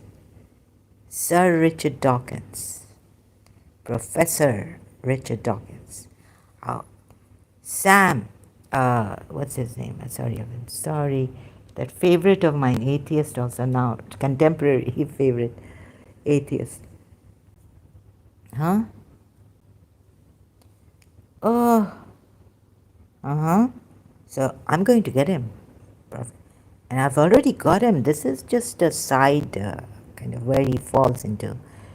So he's now going against those people who think they're very knowledgeable, like Imam Jafar Sadiq was scared that his Muslims will go into these Greek philosophers and things and leave Islam because of that knowledge they had. I've only been given it because of my knowledge, the favor.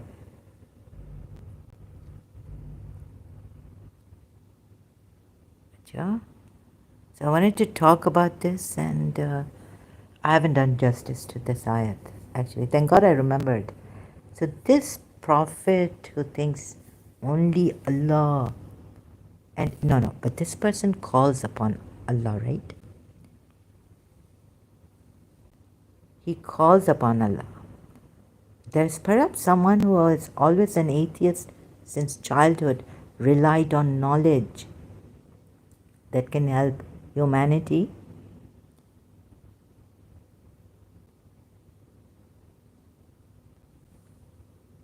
And then there are these Muslims who say, oh, we only call upon Allah. And how proud they are. And they, how stern they are. If you call on any other than Allah, even with fellow Shias, they say, don't say, Ya Ali Madad, Tawbah Karo. Infidels, we'll kill you. Oh, this also. So that's why I put this ayat.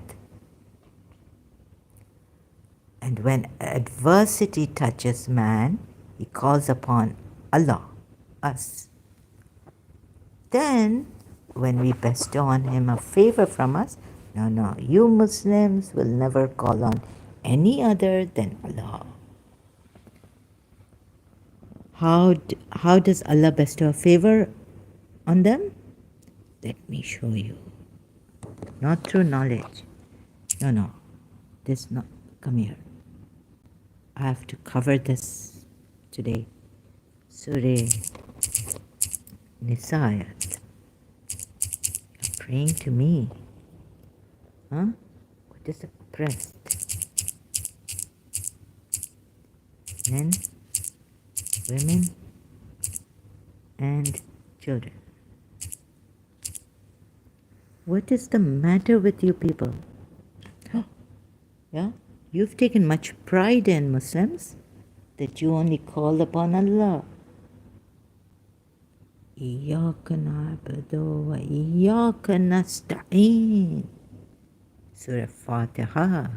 We only call upon Allah. Right? Look at the logic. Look here. Why is it? What is this? So this is, and what is the matter with you? That you fight not in the cause of Allah. And the oppressed among men, meaning for the oppressed among men, women and children who are calling to me, "O Lord, take us out of this city of oppressive people and appoint from us, from yourself, a protector, and appoint for us from yourself a helper." And what do? Khabardar, call on Allah, not Ali. Even with your fellow Shias, against them you are like this, Muslims. नहीं लेकिन फिर भी हम no. Take it step by step. अब सजदे पे नहीं जाओ, worship पे. सजदा भी तुम लोगों का चले गया. We only worship Allah.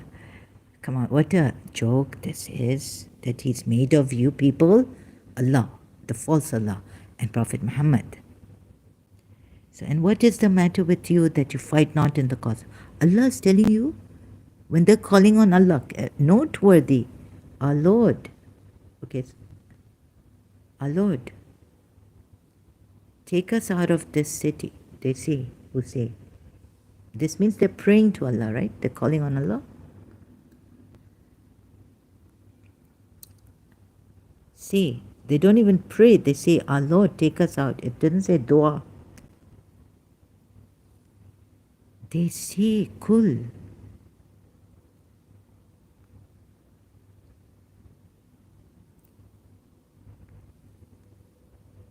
Huh? So when Allah sends, when this man comes, you will not give him that worth, that value. You will chuck him out. Abhi chalo, favor. So, in other ways, we can put this ayat that when you call upon Allah, when adversity, and Allah sends from Himself, He Himself comes. And you don't realize this. So the worth, the value you have not given him, right? He's from Allah. Yudun, what is it? He's from Allah. And you say, no, I was calling on Allah while adversity, and Allah sent you. And we bestow on him a favor from us. What is this favor? Shias? Is this also Ali? He says, I've only been given it because of my knowledge. Ali went and gave knowledge. Ali is the gate of knowledge. All of you pray, Surah Taha, Ayat, pray as Prophet Muhammad has been told to pray. Oh Allah, increase me in knowledge. And now who's the gate of knowledge here? Where's the hadith? Ali, you are the gate of knowledge of whom I am the city. Who will come here, give you knowledge? Teachers teach you. Chuck them out. Forget them. I only call on Allah. I was given direct knowledge from Allah.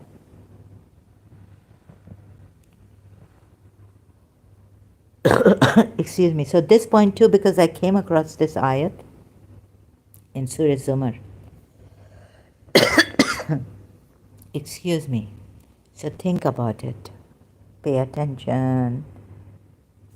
I've only been given, no, you Muslims, what do? When a teacher gives you knowledge. I was calling on Allah. Allah gave me knowledge. But this Quran gave me, only Quran is enough for knowledge. And then Allah is saying in the Quran, what is the matter with you that you do not fight? Then who are you who is fighting for the oppressed, men, women and children? Has Allah come? So don't blame the scientists. Don't blame the philosophers. Okay? So Surah 39, Ayat 54. And return to your Lord and submit to Him before the punishment comes upon you. Then you will not be helped.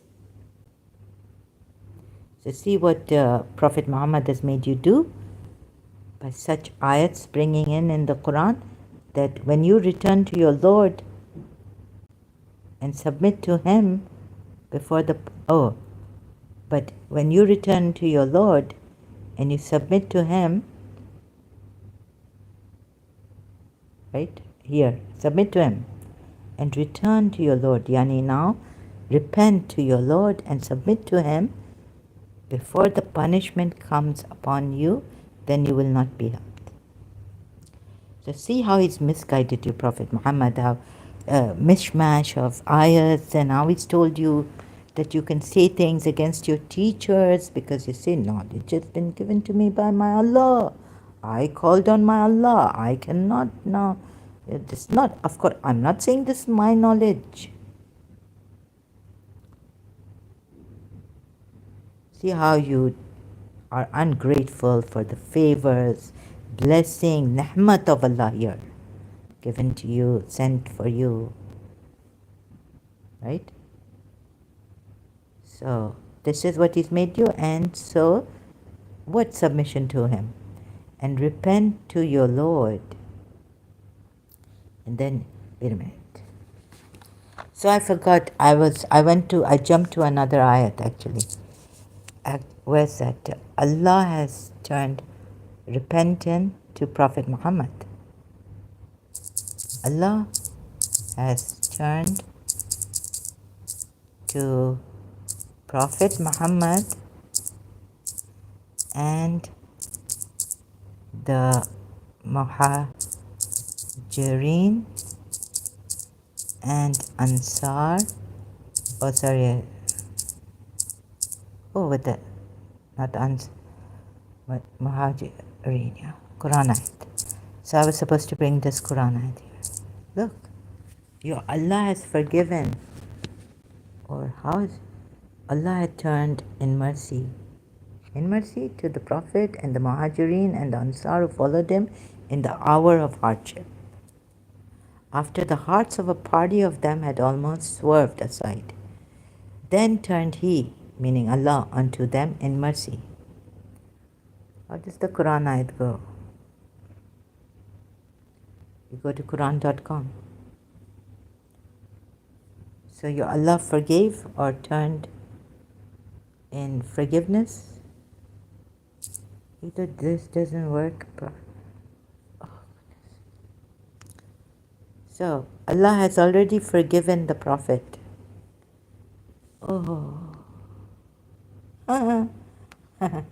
And the Muhajirin and the Ansar who followed him. Why did Allah already forgive? Prophet. For what? After followed him in the hour of difficulty. Allah turned in mercy to the Prophet. Allah turned with favor to the Prophet. Oh, okay, Yusuf Ali. Allah turned with favor to the Prophet. The Muhajirs and Ansar who followed him in a time of distress. Yeah, so Allah turned. Certainly Allah has turned. Shakir, very good, because that's Taba, right? The word in Arabic. What does it mean that Allah has Taba, turned to the Prophet and those who fled with mercy and deviate? Then he turned to them. And even those, like Taba again, surely to them he is compassionate, merciful. Muhammad Sarwar, very good. God pardoned the Prophet, the emigrants, the helpers. Your Prophet was a sinner. Allah has forgiven the Prophet, Mahsan Khan. Arbery, God has turned towards the Prophet and the emigrants and the helpers who followed him in the hour of difficulty after the hearts of a part of them well nigh swerved aside when he turned towards them. Again, turns towards them even after the hearts. So he made, he went for that expedition. I think they lied to him. They told me Romans are coming for you and go there and meet. And he went in that heat and all this. Which expedition was it? I've forgotten. Allah turned. Okay, whatever you say now about this, what are you going to say? So I don't know what you will say. That it was just because Allah turned to him in favor. And return to your Lord. Yeah, turn to your Lord and submit to him before the punishment comes upon you, then you will not be helped. Surah 39, Ayat 54. This seems to be for the Prophet Muhammad, if you take that ayat I showed you. Surah 39, because he's also gone, deviated in some way, that Allah has to turn to him. Surah 39, Ayat 59, but yes, there had come to you my verses, my ayahs, but you denied them. How did your Prophet Muhammad deny Surah? Didn't he deny Surah Ma'idah 87 for himself? He denied it. He denied Surah 21, Ayat 27 also. In Surah, we find out in Surah 66, going back to Surah 66, Ayat 1. And were arrogant, meaning he was arrogant. And you were among the disbelievers, so he becomes a disbeliever. This is how you can also deny the ayats of Allah. Allah says verses. Verses mean it's put ayats in plural form, right? This in Arabic. Surah 39, Ayat 59. And yes, there had come to you my ayats, but you denied them. This is the way you deny them. You prohibit what Allah has made lawful for you. Explained all, and you were arrogant. That makes him arrogant. Surah 21, Ayat 27. They do not, the messengers, previous messengers were told, do not precede Allah in word, speech, and they do not go, and they act on his command, on Allah's command. Prophet Muhammad failed to do all that. Surah 66, Ayat 1. This is how you deny the sign. And he should not have done that. He doesn't have the privilege. He shouldn't even fail like that. So this means he denied the Surah. He denied Surah, also Surah 5, Ayat 87, right? Along with Surah 21, Ayat 27. Oh. So he was of the arrogant, and you don't see it, and he was among the disbelievers. Surah 39, Ayat 61 says, and Allah will save those who feared Him by their attainment. No evil will touch them, nor will they grieve. Later on, but here Prophet Muhammad is asked to say, told to say, commanded to say, that if I had much good, no evil would have touched me. So that surah, ayat, that ayat. And here is someone, Allah is saying, Allah will save those who feared Him by their attainment. What have they attained? Such good, right? They've attained. Prophet Muhammad failed to attain that.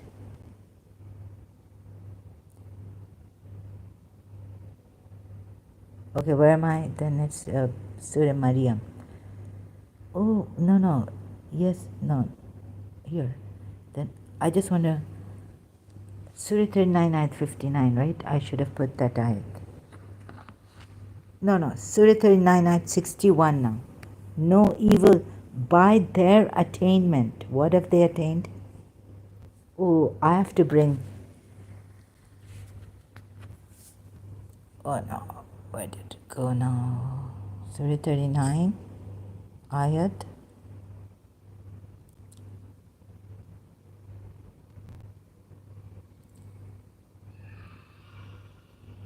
By their attainment? Oh, so it's here. But what have I done to it? Oh, Surah 7, Ayat 188, right? Surah 7, Ayat... Oh, there's a child crying outside. Oh. Sorry, excuse me. Surah 7, Ayat 188. It's about Prophet Muhammad. Allah is telling Prophet Muhammad say, I have no control over my benefits or sufferings without the will of God, right? Will of God. Had I known, sorry, excuse me. Had I known about the unseen, I would have gained much good.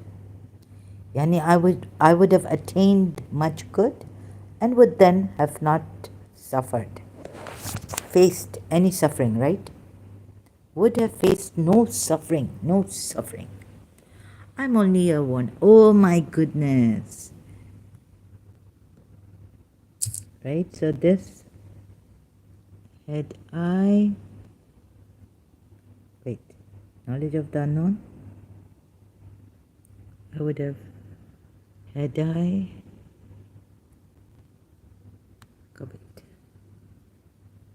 oh, shocking. No evil would touch me. Right? My religion is purely for Allah.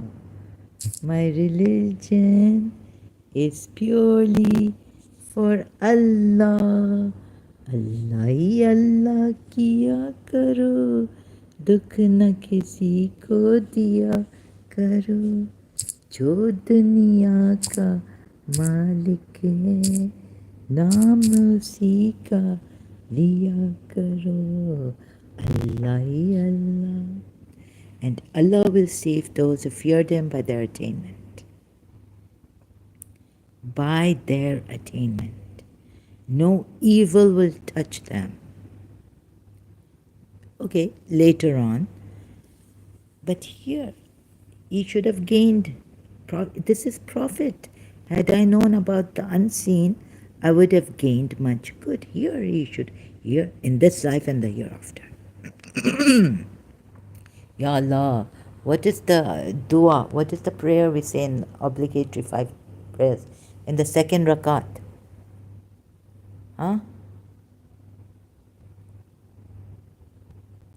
Oh Allah, save us from the fire of hell and make this life beautiful and the next, right? The hereafter. akhirati wa hasanatan wa fil akhirati hasanatan wa qina adhaban nar. Oh, sorry, in the end it says, oh God, I can't remember that. So in dunya wa fil akhirati hasanatan, and then save us from the fire.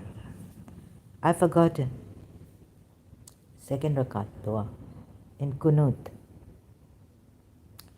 Had I known about, this is Prophet Muhammad saying, had I known, and this is in the Quran, Quran ayat 7188. Surah 7, ayat 188. And here, who is this?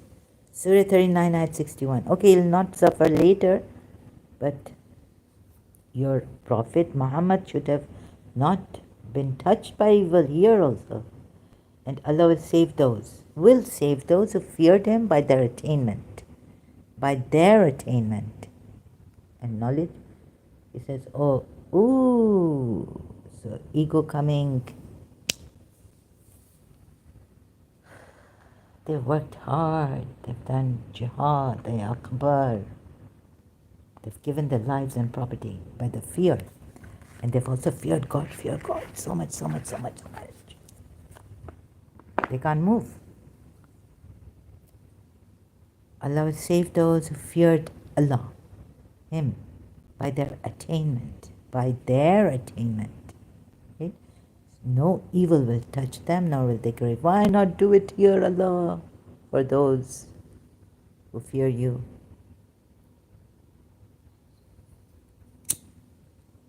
So Allah should be consistent, right? Okay, here in this world there's calamities and all that.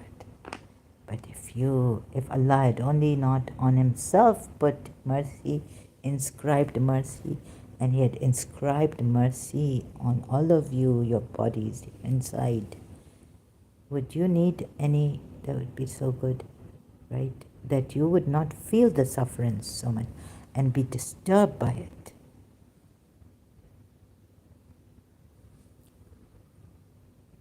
So, no evil would touch you because you are now Allah's mercy. Allah who inscribed mercy on Himself, on His nafs, soul, has inscribed it. If He were to say, I inscribe this mercy that I inscribe, this for the polytheists, polytheists. Because then they take you near to that Allah who has inscribed mercy on Himself. He's put the inscription. Oh, right? Not prescribed. Kataba, inscribed it. I think it's like those, you write on the stone, inscription, Kataba. Oh, you would not be suffering so much. Oneness with His soul. That's why He inscribed the inscription upon His soul.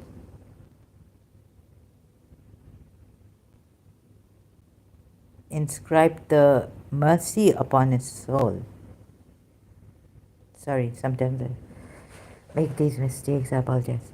Had I known about the unseen, I would have gained much good. You don't even fear Allah. That's why you haven't gained good. You see, because these people who fear Allah, and from their attainment, because of their attainment, because they feared Allah, or they were muttaqeen, or they had khawf of Allah, or no evil will touch them, nor will they grieve. Seems like Prophet Muhammad didn't even fear Allah properly. So, how I've caught him, look, step by step.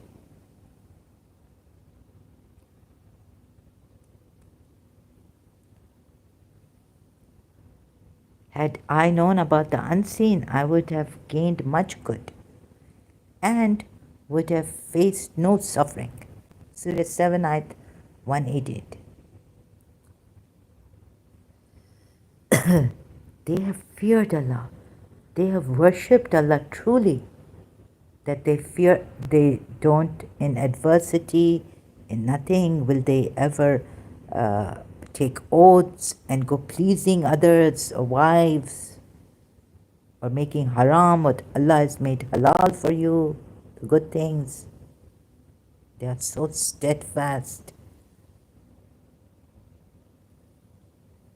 devoutly worshipping Allah, night and day praying. Saints, what miracles are given to saints. Jabaz Qalandar, saint of Sindh, Seven Sharif, sorry. Say, Allah I worship, making my religion pure for him. Now you see how superficial it is. Put in Surah 39, Ayat 14. Now we go before, we've gone through all these Surah 39 ayats, and now we go to the 14 ayat. Before, all these ayats of Surah Zumar, Surah 39 to Surah 14. Now we go back to Surah 14. How many times in Surah Zumar has he said, has Allah said, say to him, Prophet Muhammad, say, Allah I worship, making my religion pure for him. What does he mean by this? No associates authorized if they're not authorized. No help. If someone, let's say a disbeliever, kafir, comes to help a Muslim, and no Muslim can help him, what does that make that kafir? Shouldn't Allah make him a believer for helping? Allah is always for the oppressed, isn't he? For the suffering. When no Muslim reached out to you, your fellow Muslims were telling you you were maybe suffering because trial, this, that, forget it. Just go and call on Allah. Start praying namaz. Someone comes to you and says, call me. It's like, I've got mail. Hello, I miss my principal night. Yeah, so, I can't take this.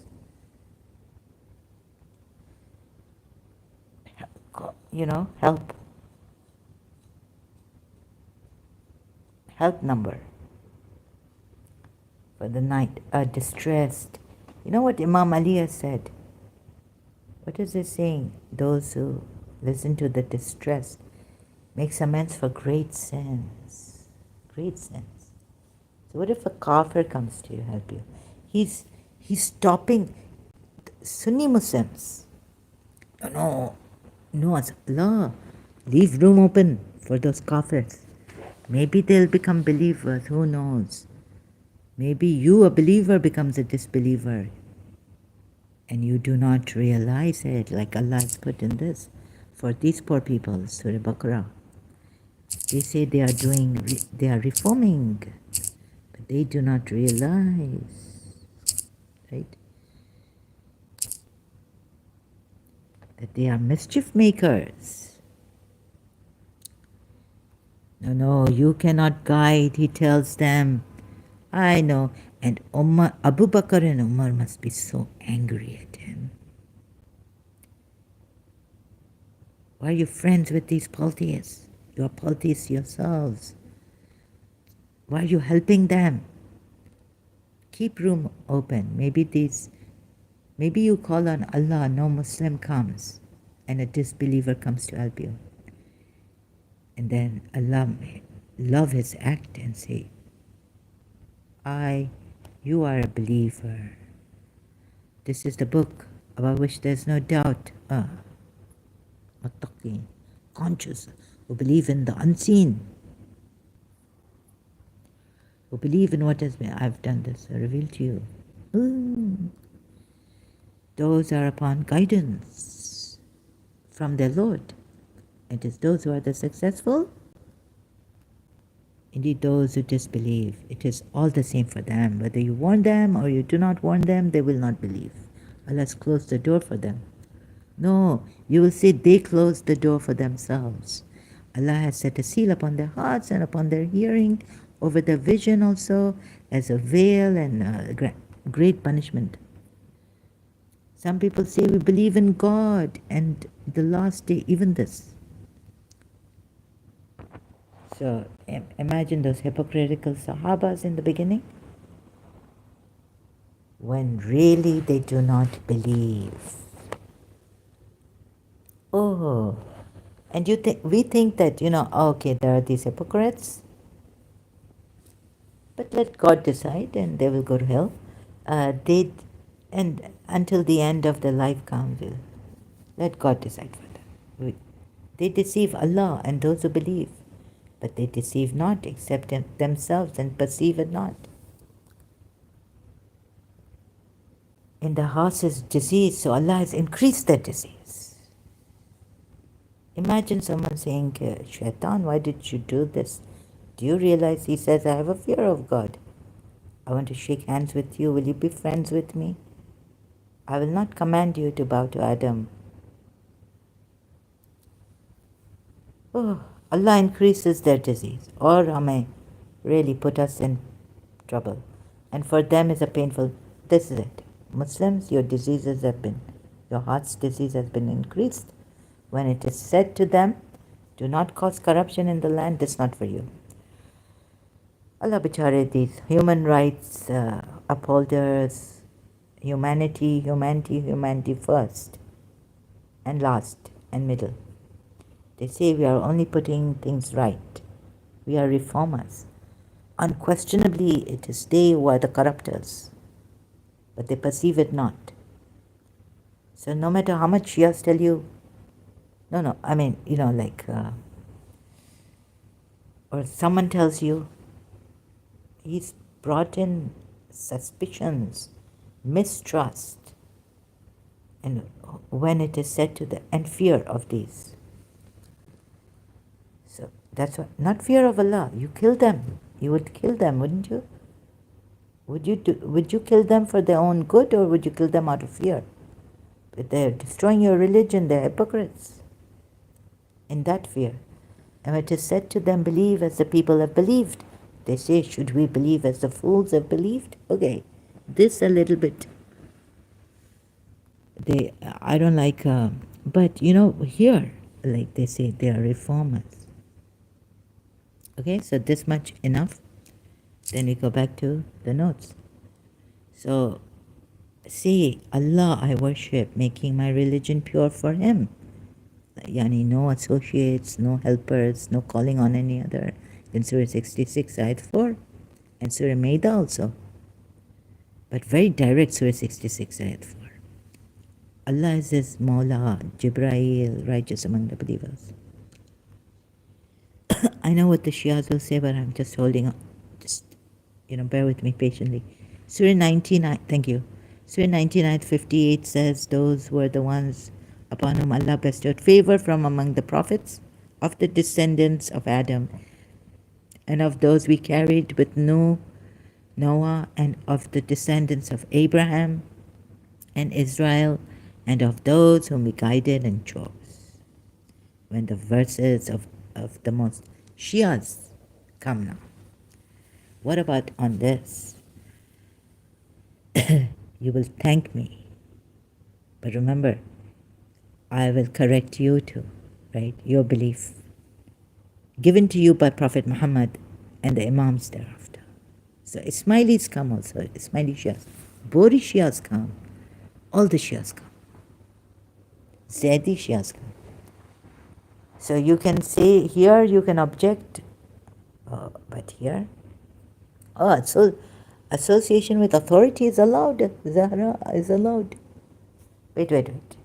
Surah 19, Ayat 58. When the ayats of the Most Merciful were recited to them, they fell in prostration and weeping, bukia. Sajda and bukia, right? Sajda. It's not ruku. So, when the signs of the Most Merciful were recited to them, right? Then Surah 12, Ayat 100. Why did Yusuf's father bow to Yusuf? Surah 12, Ayat 100, I've taken only this part. And he raised his parents upon the throne, meaning Yusuf raised his parents upon the throne, and they, his parents, Yusuf's parents, bowed to Yusuf, him, in prostration, sujood.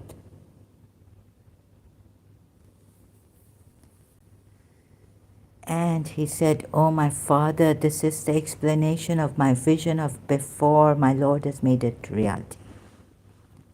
अभी तुम लोग किसी का सजदा नहीं करते हो, तौबा करो. If you don't care to be here, it's okay, right? Sunni, some Muslims, Shias even, but thank you if you really care to be here. And please, when you want to go against me or say, then bring your kind of a thing against me.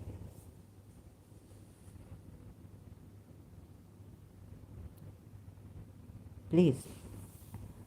So I'm not giving, I know I come at a very short notice, and I was told someone is doing something against what I'm saying, but how far has he gone with it? And I can't find, so tell me, who is that someone? From the Shia? Is he covering Shia side? Is he covering Sunni side? Is he covering all you Sunni Muslim, Sunni beliefs, Shia beliefs, Ismaili beliefs, Hikmate, the band group of the Ismailis belief? All. And saying, oh, the Sunni is right, or the Quran only ones are right?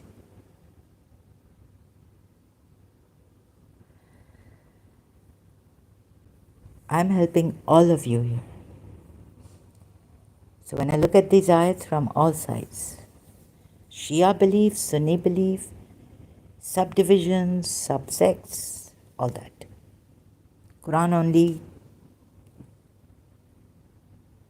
When the verses of the Most Merciful were recited to them, they fell in prostration and weeping.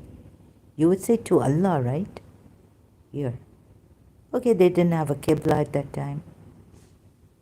From the descendants. No, prophets. From among the prophets of the descendants. How shall I put? There were ones upon whom Allah bestowed favor. From among the prophets. Of the descendants of Adam. And of those who carried. Right? All these. And of the descendants, family. Zuriyat, I think. Descendants of Abraham and Israel, and of those whom we guided and chose even. When the verses of the Most Merciful were recited to them, they fell in prostration and weeping. It doesn't say they fell in prostration to Allah here. Very good. You know why? Why should I say this? Because this verse could be stolen coming from Waraka, a Christian, or a Jew. No. If it's on Jesus Christ, then it's Varaka. He has stolen these things, or Shaitan, some devil has given it to him and mixed their things up. Even their things, the Elik, Kitab, Christians and Jews.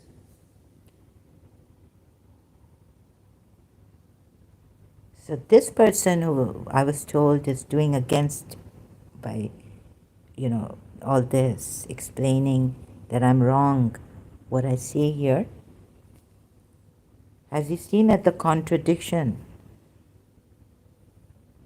compulsion? Very easy contradiction. There's no compulsion in religion. Surah Baqarah ayat. Part that ayat. And then Surah Nisa ayat 47, or which one? Against the Ahli Kitab. Before, confirm. Before we deface your face or turn you back.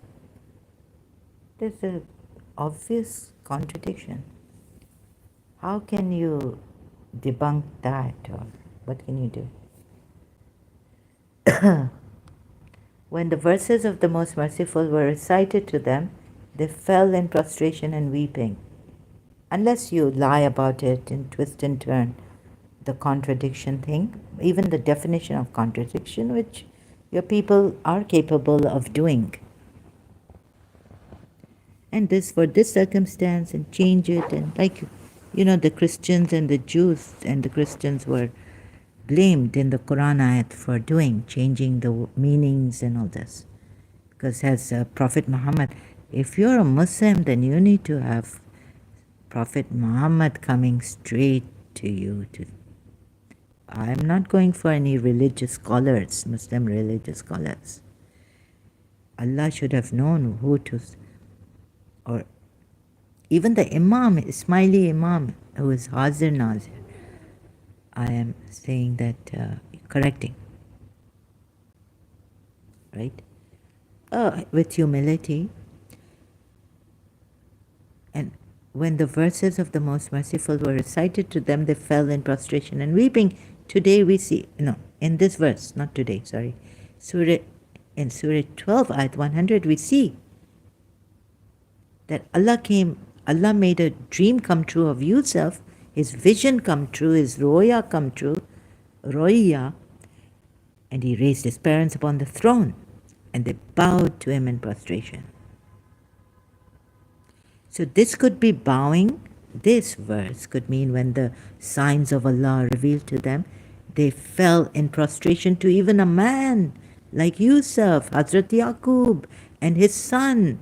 And the father bows to the son, because here he sees the sign of Allah coming true in a dream, the dream coming true, the dream he gave to Yusuf. So you could, at that time, if you say this has been abrogated now, this kind of sajda, that you could even bow to descendants of Abraham, Israel, and of those whom not only bestowed favor from among the prophets, of the descendants, okay, of Adam. So there was no prophet before Adam. So the prophets, descendants of Adam, and of those we carried with Noah. So if something like this happens, they used to bow. Even the father used to bow to the son. Mother also, parents are bowing. Although you may say it was Yusuf's aunt, whoever you say, but Allah has taken her as his parent, his mother, right? It says parents. Walidain, he says, or walid, and aunt. He says parents, walidain. And he raised his walidain upon the throne, and they bowed to him in prostration. Sujood. Surah Maryam, ayat 58. Shias rejoice today. Who will call you an infidel? Unless they say that this was abrogated and now kill the Shias.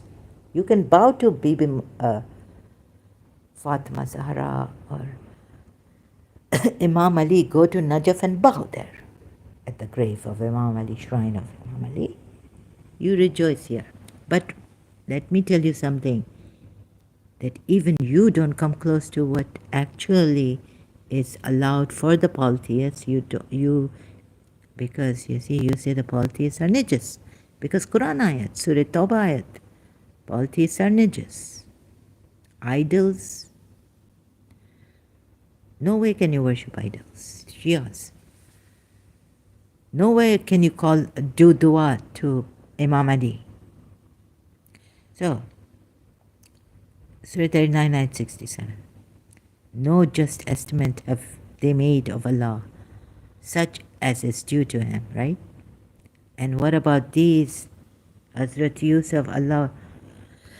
So before it was like, what just estimate of those where the signs of Allah were coming, and Yusuf's father has bowed. Parents have bowed to Yusuf. I'm taking the Quran ayat like in this, at least parents. Right? So no just estimate. So 39 now, 67, no just estimate have they made of Allah. And those the polytheists associated with Allah, such as is due to him. I'm adding some, right? Those polytheists. On the day of judgment, the whole of the earth will be but his handful. Okay, his handful, I don't know what his handful, how big his hand is. That's not even accurate, like how big is his hand? Allah's hand. And the heavens will be rolled up in his right hand. So he's a right hand. And you say Put it metaphorically. Glory to him. High is he above the partners they attribute to him. Right. Now he's telling you, but you see, sajda was done before and allowed by Allah to Hazrat Yaqub, parents also. So seeing the signs of Allah even in Yusuf or any prophet they could bow to, weeping even they could bow to Hazrat Yusuf. Surah 12 ayat 100, or any of the Hazrats here in Surah 19 ayat 58, you can see. Taking Surah 12 ayat 100. Because they bow to him, and the H of him is not capital in capital. They did not bow to, and I saw the tafsirs of this Islamic sources. It's Yusuf Hazrat Yaqub bowed to and his mother in prostration. Sajda. No just estimate. And what? Look at how Allah puts it against the polytheists, right? So in Surah 39, ayat 67. Again, Surah Zumar, ayat 67. No just estimate have they made of Allah, such as is due to him. Really? Now this is a very jealous, I don't think you see a very clever one too, like he's telling you that they have these polytheists have not made a just estimate of Allah. Makes me cry, really. On the day of judgment, the whole of the earth will be but his handful, and the heavens will be rolled up in his right hand. So he needs to use these metaphors, right? So but why should he use this? All these methods, like the earth will be his handful. Why can't he say the earth will be the handful of, someone else? No, his handful. What is his handful? Do you know even? But he uses these metaphors. His handful. But his handful. And the heavens will be rolled up in his right hand. So what are you thinking of? Like, the heavens will be rolled up in his right hand. Does he have a right hand? Or does he, so he has a right hand, right? Glory to him. This is such a joke. See, he needs a metaphor like this. He needs to describe to you, he's dependent on the right hand of his and his handful to give this metaphor that the earth will be put in his. What about here? His right hand. What if some avatar representative of God comes and says, look at my right hand, right?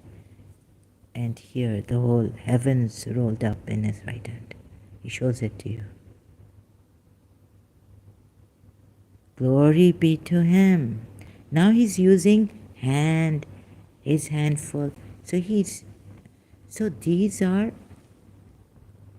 symbols representing his, he doesn't say that all the heavens and the earth will become one as they were before, in one, the small, like you say, black, the what do you call it? No, not the black holes, but what was that? They were all together, right? So how will the heavens and the earth come together in one little, rolled up in his right hand? Okay, the earth will be but his handful. Oh.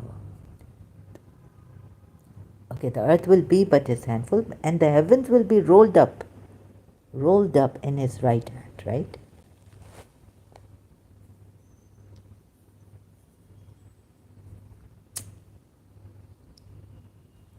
So he also has to use hand and this. So you think the kitne, now what will you say about the idol worshippers? If they've seen this and they make the hand of Allah and heavens all rolled up, they demonstrate. Idol, one hand. No, don't worship that. But you have not given the right estimate. Every blade of grass, every creation of His, every manifestation it could be of His. You have not even given the creation of Allah that estimation that the polytheists give. Glory to Him. High is He above the partners they attribute to Him. I really think that shaitan who didn't bow to Adam is telling you this.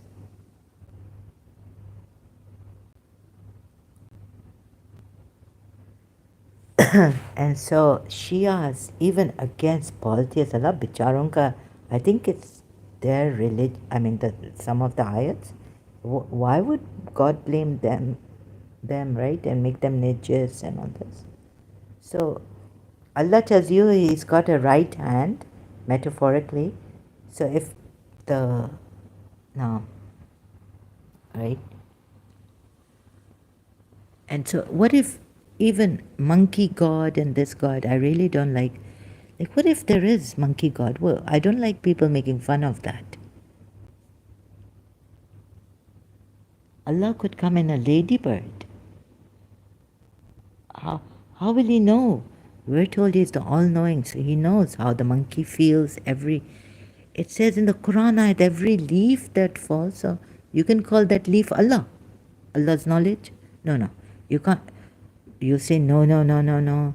But you see, think about it. Use logic and go to higher realms of logic, like spiritually. Then it can take you to higher realms. Then you can give up the exhaust logic, and then there are higher spiritual things, and they all fall into perspective. You know what I mean? So right now, when I'm using logic and all this, doesn't mean that I don't leave logic at another time to go to, but when you exhaust the logic, then with that logic another thing which takes you high, then you realize, oh, this logic is telling me you can go to a spiritual realm, right?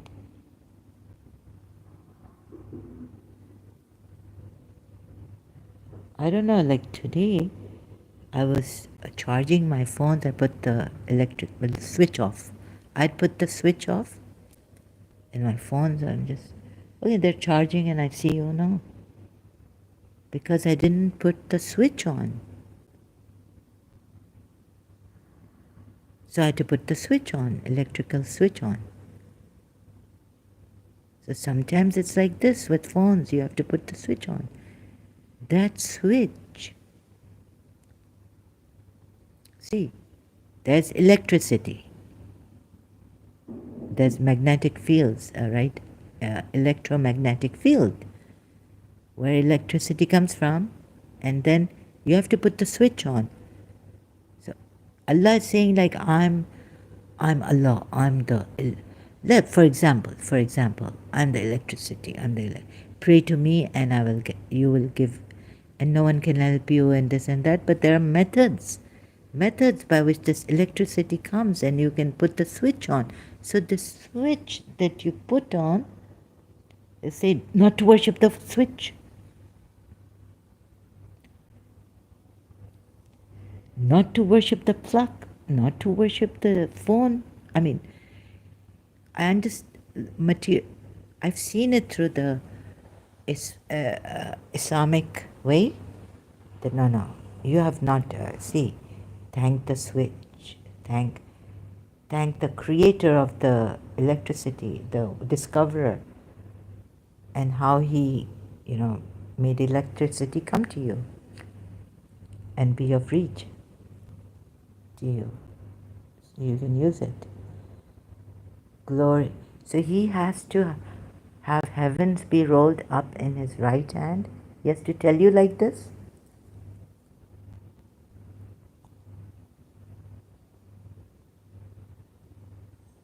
and then they will become one mass, the earth and the heavens. Glory to Him. See, He just wants you to know Him, which is... So anyways, I wasn't on this topic, but glory to Him. High is He above the partners they attribute to Him. There's a partner, Surah Takwir partner. Why does He need that with Him? Why does He need a Dhi Quwwatin, Rasul Kareem, to be before Him, if you say, or with Him? Why? Obeyed also. Huh? Why? Why does He need angels to assist? Why does He need Jibrail? Tell me, right? So no, this doesn't fit in, even as seeing through the Shias. Where am I?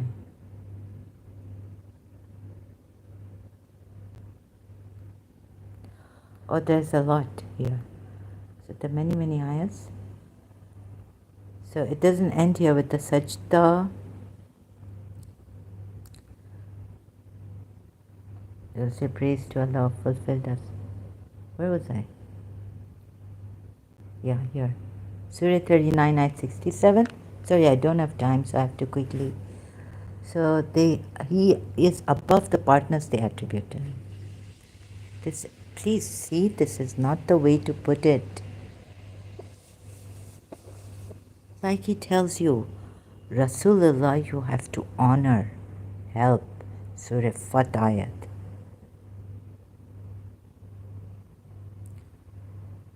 Okay, He's above all that. Yes, He can tell you He's above all this, but do it in a proper manner. Why put them down?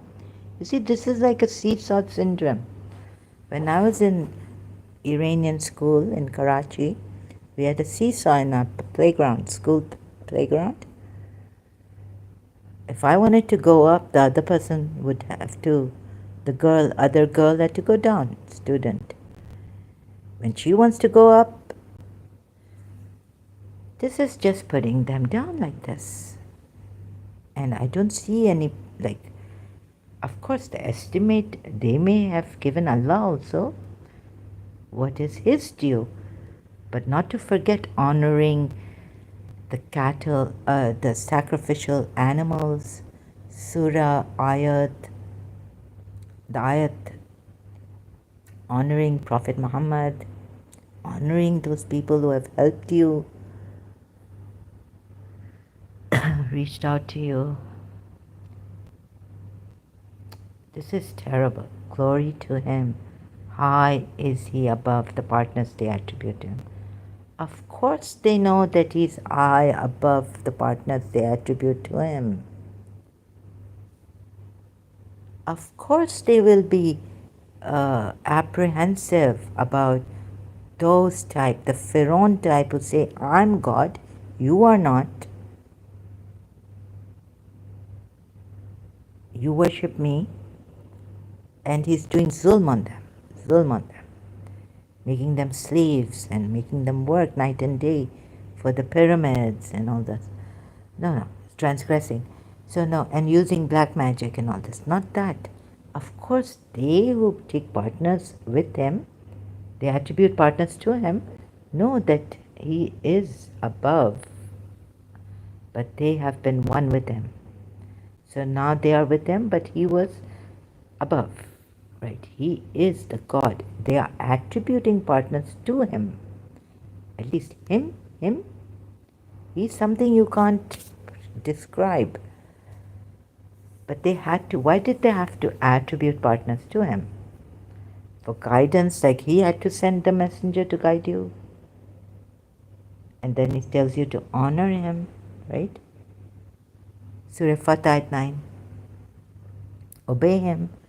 Surah 4 ayat 80 is equivalent to obeying Allah. Not right. And then what is this rolled up in his right hand? So there are methods. What I'm trying to see is He has to even put a metaphor, give you a metaphor by saying that He has a right hand. metaphorically, but like they give you metaphors also, then you say, what kind of thing are they? What are they giving us? What kind of a thing are they giving us? Now don't let my English go weird here. Sorry. Surah 39, Ayat 69, and the earth will shine with the light of its Lord. Now the earth is going to shine with the light of the Lord. Isn't that attributing with himself a light of his? Oh.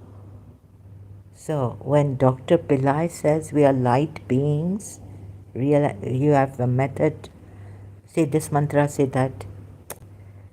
Oh my God, where has he kept you Muslims?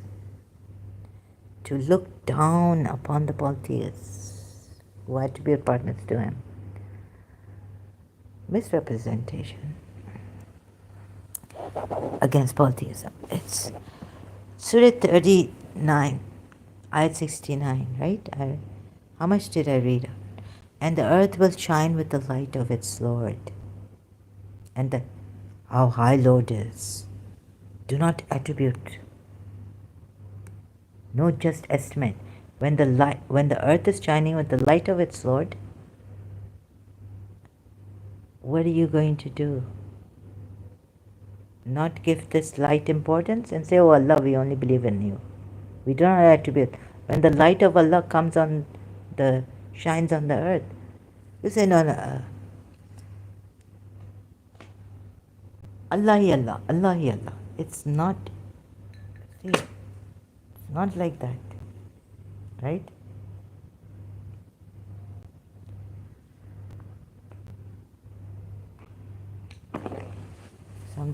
Sorry, excuse me. So, I have to do something here. I have to just,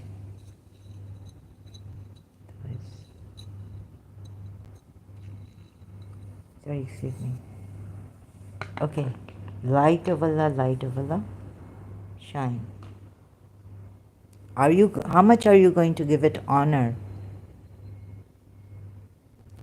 And how much importance will you give when the earth of Allah shines with the light of its Lord? You don't know, right? You say, now you'll use your mind, now you'll take the Quran ayats out. If I give it this much importance, would I be sure a polytheist?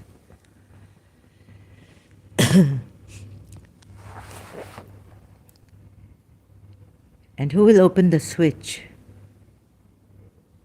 Where's the switch for the light to come? It hasn't yet come. It says, and the earth will shine with the light of its Lord, and the record will be placed, and the prophets and the witnesses will be brought. Who are these witnesses? My God. You know what is to be a witness? To whom? Who are these witnesses? And you can't be a witness. Oh yeah, when Allah told you, am I not your Lord? You said, I am. And it will be judged between them in truth, and they will not be wronged. So what if the earth will shine?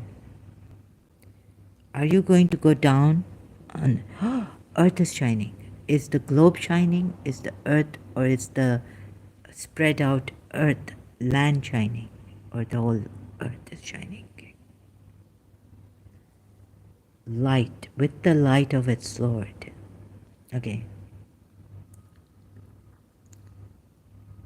So, Surah 39, Ayat 71, the unbelievers will be led to hell in crowd until when they arrive there, its gates will be opened and its keepers will say, did not messengers come to you from among yourselves, rehearsing to you the signs of your Lord? Right? And then how did you treat them? Did you go down like those previous messengers and prophets and their descendants, like Hazrat Yaqub went down bowing to Hazrat Yusuf, his son, also weeping, bukiya, doing sajda. And messengers come, right, to you. So can they not be partners? Why have these idol worshippers made partners? They attribute to him, to Allah, because they have been sent by Allah, right? He above the partners they attribute to Allah. These partners they attribute to him. It's not on the, perhaps it's not on the same divinity, or maybe it's in the same level as Allah, but like we are all Allah. And what is Allah? If you can realize yourself, but attribute partners to him, not attribute, not say that they are Allah. Not like the one ayat against Christians, that they say Jesus is Allah, Christ is Allah. Okay, so even if they say Christ is Allah, what is the big deal as long as they just worship Jesus Christ and, don't bother people? Are they not giving Allah the just estimate? You think these Muslims who think they've given Allah the just estimate, he only calls on Allah, and what happens to him? You become hard-hearted. You put other people down. You don't understand polytheism. The other religions, you're not tolerant towards them. You put them down, although on the face, maybe as some of you Muslims say, we are Muslims, but behind their backs, think about it, how much you put them down. And how much has Allah made you? It is His fault, made you put them down. So He's got a hand that the heavens will roll into His hand, and then He's saying He's above the partners they attribute to Him. What is this? He's got parts of Him. It's not His leg, it's His hand. And how important is this hand? So when you go to, if the Arab polytheists were here alive, they would know what is not this, but what is the meaning of this hand, that He will roll, Allah's hand, heavens will be rolled up in His hand, right hand. Someone tells you that the kingdom of God is within yourself, in yourself. Kingdom of God. You will inherit. Who are going to inherit heaven? Who are the inheritors? That's Surah Ghafir, Mu'minun, Surah Mu'min.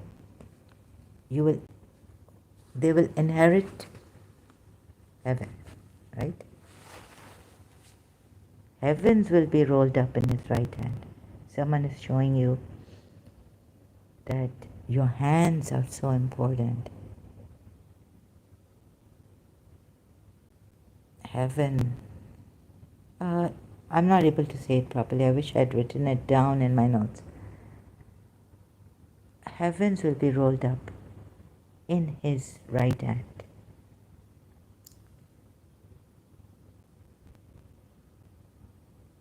Glory to Him.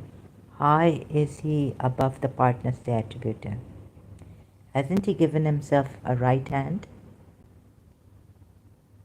Which the Ismailis would say, and the 12 Shias and Bori Shias. But for now I've studied a little bit from Ismailis, Dr. Khalil Andani, that this is not Allah. This is not His hand. This light also that will shine is not Allah Himself. He's beyond existence, although He's not existent, not non-existent, but how He is, we don't know. But He's above everything. It's like, forget it.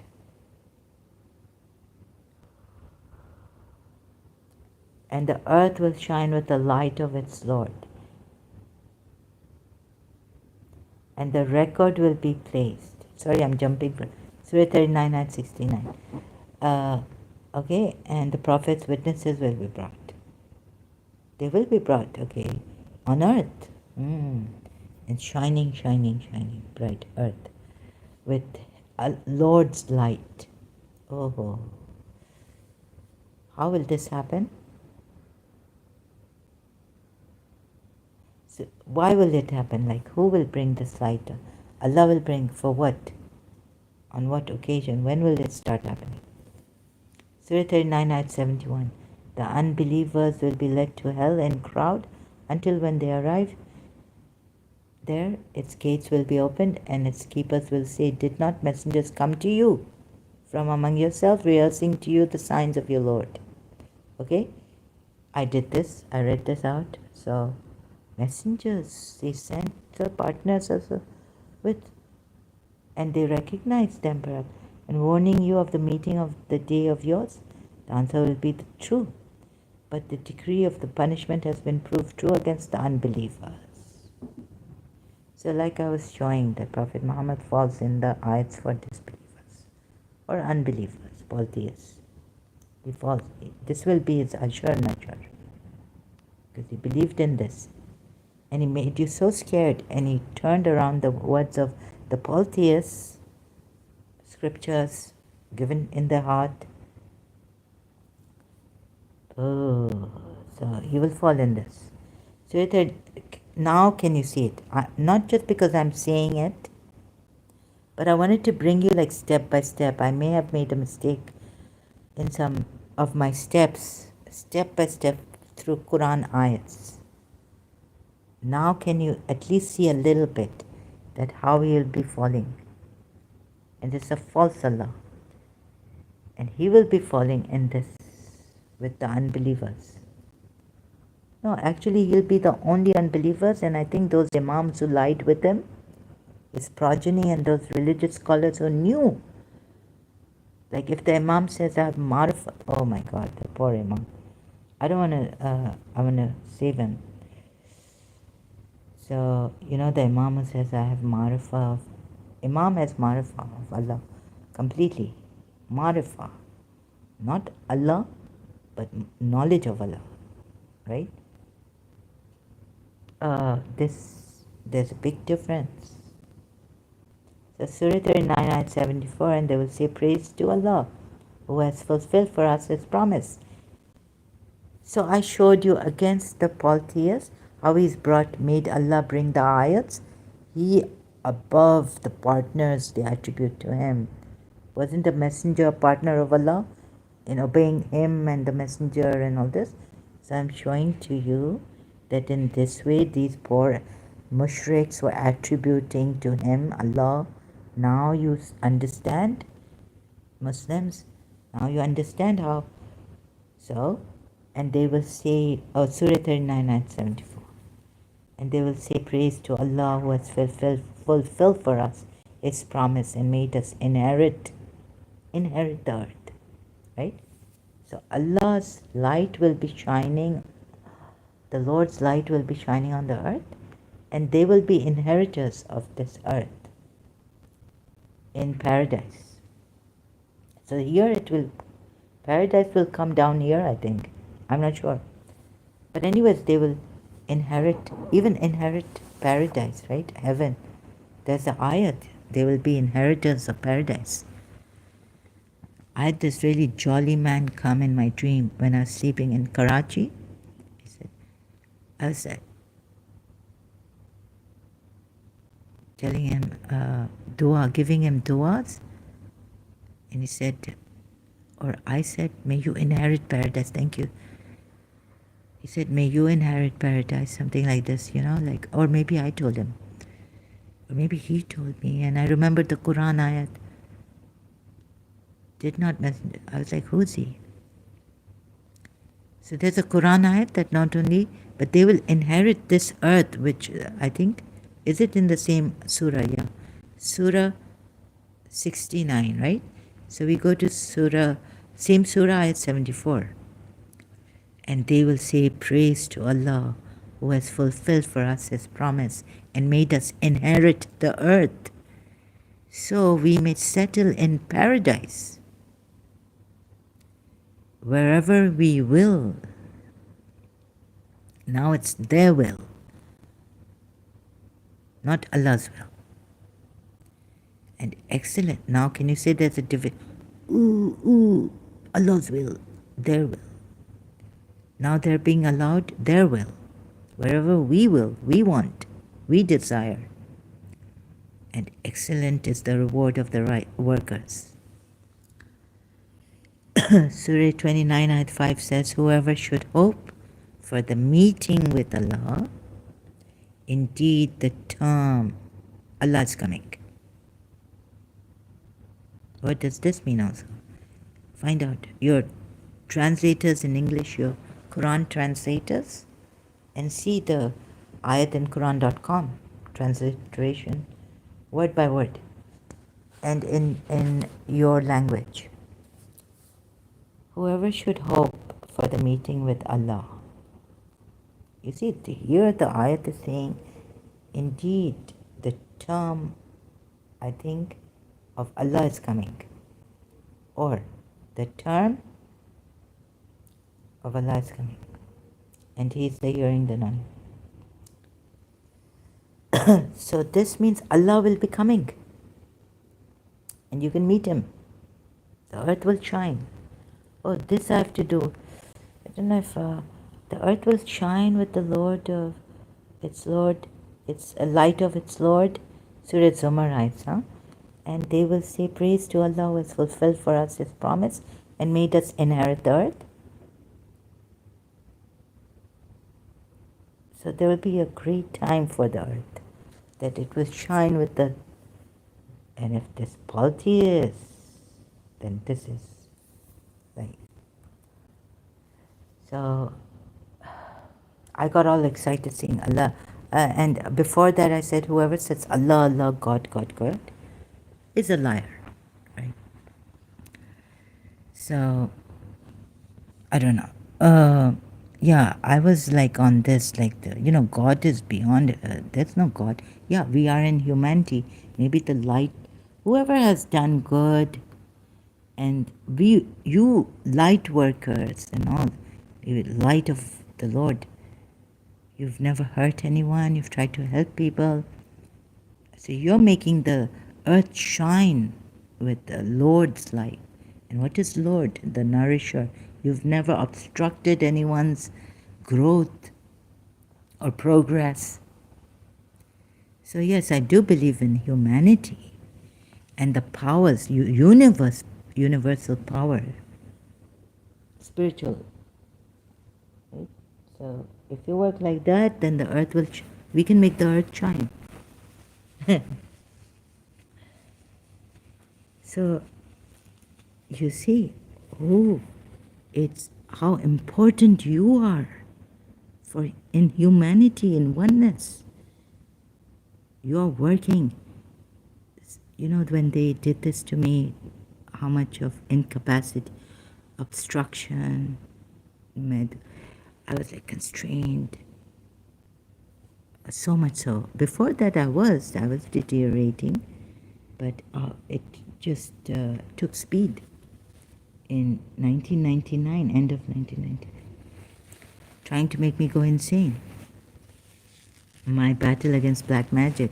So they're devils who do demons in human form. They're doing devilish, demonic work. And they won't stop at anything.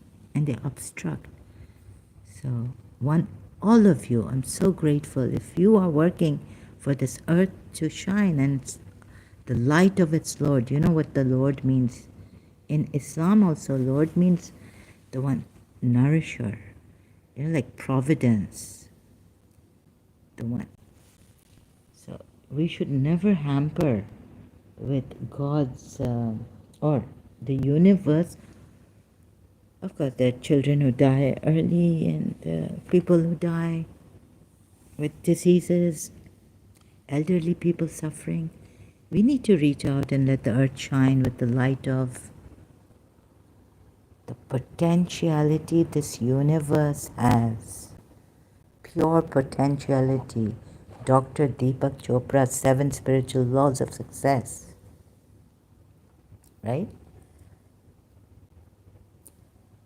The light shine here. So Do you think I'm think utopia? It's just an imagination. But thank you for working, light workers, healers. So get your potential back. Thank you, Tip of the Moon.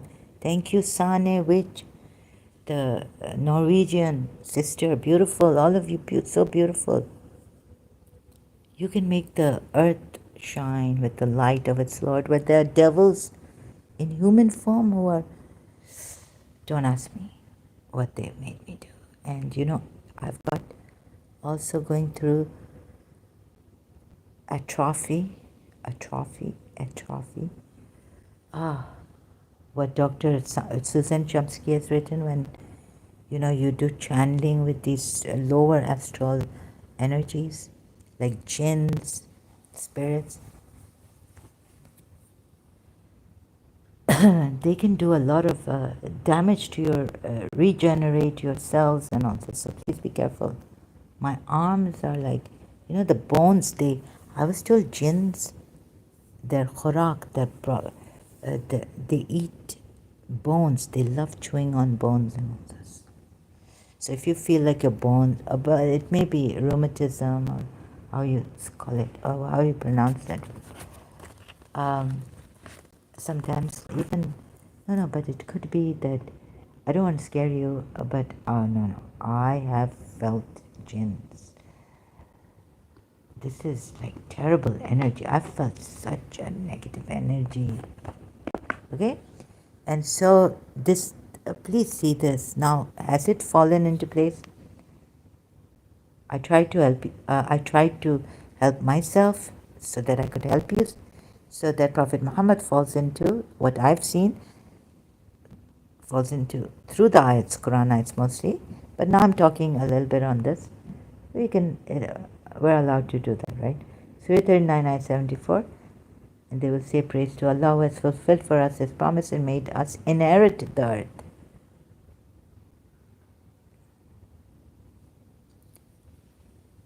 And we may settle in paradise wherever we will. But so these people will be thanking God, and we might be thanking them and Allah, and they will be thanking Allah. They're the good workers, chosen ones, maybe. Whoever should. Now I've gone to Surah 29, ayat 5. Why? Whoever should hope for the meeting with Allah, indeed the term of Allah is coming. And He is the hearing, the knowing. So those Hindus, I don't know, pagan, maybe they were from Polytheists, even the Greek gods, all of you, Buddhists, maybe Allah is coming. So here you see, if Allah is coming, He has to come in 3D. This infinity, this now Cantor's theorem about the infinity. Ugh. So just imagine that infinity, that eternal is coming in what form will come. Or there's perhaps there is a God. I'm not sure. But you see, we need to know, because God all-knowing, we don't know. That God we don't know. So to put it as we are all gods, no. In that way that we are all-knowing, we don't know. Surah 29, ayat 10.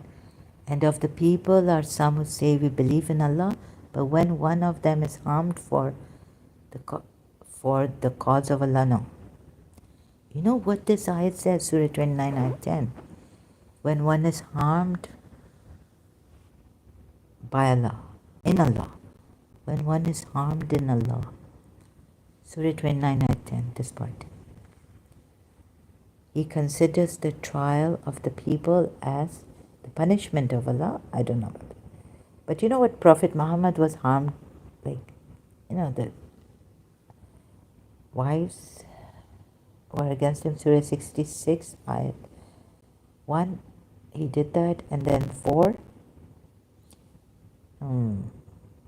But if victory comes from your Lord, they say, indeed we were with you. Is not Allah most knowing of what is within the breasts of the worlds? Yes, yes.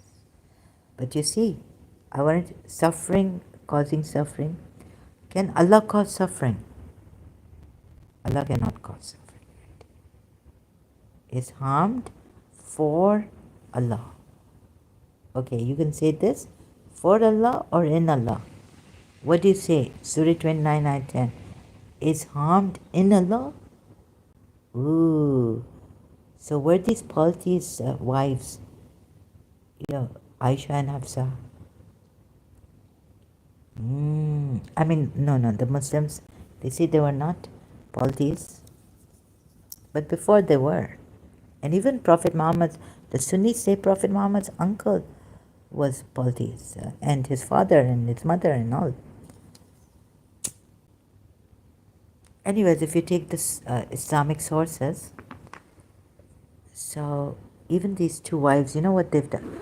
Allah tried to harm Prophet Muhammad through the wives, or test him. So harmed in Allah. Imagine if you are harmed in Allah. What will happen to you? Where's in Allah's cause also? Above ayah. The above ayah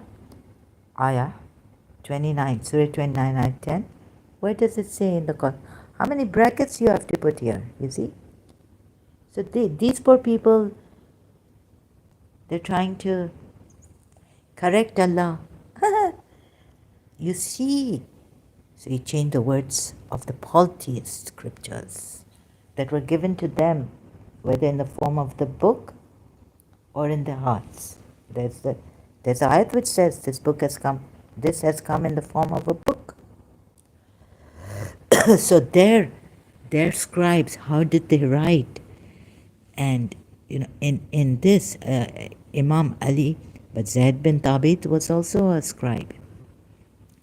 We all say Imam Ali was the scribe, as Shia believe. But Zaid bin Thabit was also. There were many scribes and all this, but you see, high is Allah, high and mighty, creator, originator, and look, what glory be to Allah that the whole heavens will be rolled up. Even if you take this ayat, Muslims, that the heavens will be rolled up. Now, it's glory to Him. High is He above what partners they attribute to Him. The heavens will be rolled up in His right hand.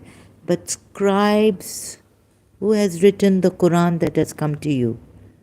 Hafs, the liar. Your own religious scholars have called him a liar. You don't have a proper scribe. And Allah said He's God. So these poor partners, they attributed to Him. So you see, I get stuck, sorry. Anyone with eloquence help? You are being told that the heavens will be rolled up, and the ones they take as partners to Allah, Allah is guiding their hand to write. And they are the true scribes of Allah. But the books where they were killed, Surah Tawbah.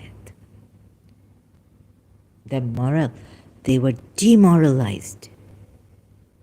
Right? The pagan. Now, who's your scribe? Who wrote this Quran? From Hafs Quran, Hafs. And read about Hafs, please. Again. Oh, you're told all these big things, and is not he above the partners they have to? Does not he rely upon messengers? This one in whose hands even the heavens will roll up to guide you. Does not he need his words to bring down to you and protect? And does not he need a scribe to write his words down? But the scribe he chose was unfortunately not Prophet Muhammad himself. Why? Prophet Muhammad himself never wrote a word from the Quran, right? His scribes did, right? Or did he write some words? But it's not his writing. It's Hafs. So all these big things you are told, and you see how you are deceived, Muslims. It is very, very sad. So when I was doing this, I didn't know how to. It was difficult for me. Yes, when I saw it today, I said, "How am I going to do this to show the Muslims that Prophet Muhammad falls in the eyes for disbelievers?" And especially then this, right? He's the fiercest opponents of the polytheists from his Abraham and his people. So remember Tahana, and he calls Allah to witness. So Shias, you understand why the Sunnis, some of them, Muslims, Quran only, have so much hatred. They can't tolerate your blood. Huh? You understand? This is who he, and you also, some of you, like the 12er Shias, that Iranian, and what's happening in Iraq, militia Shia, they're protecting, but some civilians get killed. And then, you know, I've heard this one say this and that one say this now. So I tried to, let's see, this was my first rough notes, and Quran ayats just roughly where I've come to, like, I have to prove. I've been proving step by step from the Quran ayats as much as I can. Every point, everything, mostly from Quran ayats. One Quran ayat to another. How Prophet Muhammad falls now in the eyes of disbelievers. I've already proved this, right? That Allah is condemned, Surah 80 ayat 17 and Surah 80 ayat 23. The messenger is condemned to death, proof from Quran. Now I'm proving this. How Prophet Muhammad falls in the eyes for disbelievers and polytheists/polytheists. So on one hand, he needs help with Allah. He himself is the Wali Surah Maidayat. So that again, I'll try to do. Let's see, I don't promise anything. I don't know if I die. So this, then goodbye and all the best. I hope I've left the world a little better. Although I have bad demons attacking me, I get demoralized. And I apologize. I feel I don't even have the strength to feel bad, guilty for that. I never wanted to do that. Not even with my enemies taunting me, right? So thank you so much for the forbearance here with me. My mistakes, my impediments, you have patiently persevered here with me. Thank you for that much. And so hell is enough. Anything else? Just before I go, so that I can rest properly. I've done what I could. It's not perfect. It's nowhere near perfect. So I wanted to take the Muslims from ayats, from any commentary, to explain a little bit of the ayats, but mostly concentrate on the ayats to show you what a great blunder he has done, Prophet Muhammad, that has split. What a great split has happened on his deathbed. The calamity of Thursday, the pen and paper hadith, which is in the Islamic sources, right? What a split. And what injustice, Shias, what injustice towards the polytheist pagans. That even you who say that no, intercession, wasila, and this way, and you can call Ali, and you can say Ya Ali Madad, that to you even, you say against these polytheists, because your Surah Tawbah ayat, polytheists are najas. are impure, right? Like such aversion to polytheism. Not even polytheism, but polytheists are spiritually, physically, but God says here very directly, "Oh, you who believe, oh, you are the believers, even Shias. Indeed, mushrikun, al-mushrikun, the polytheists are unclean, najasa, by their body, spiritual, every way, unclean. So let them not come near.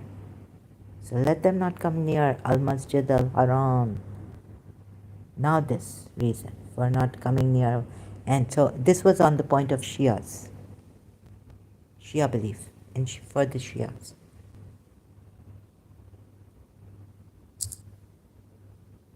So now you get it. Huh? And you see, love one another. Imam Ali will tell you to love one another. You know, love. Imam Ali has told the Shias, and Shias will take this, and some Sunnis will also take. Love is half of wisdom. I don't know, Dawn newspaper used to give these sayings. I hope I find it on Google search. Love is, then what's the other half of wisdom? Right? Love one another meaning, but believers only. Love is half of wisdom. Love is, oh, I forgot the half. So a little bit on Shias now. Love is half of wisdom. Imam Ali. So the way my thing is here, I can't type fast. Half of wisdom is love. Half of wisdom is love and friendship. Ooh. Right? Ooh.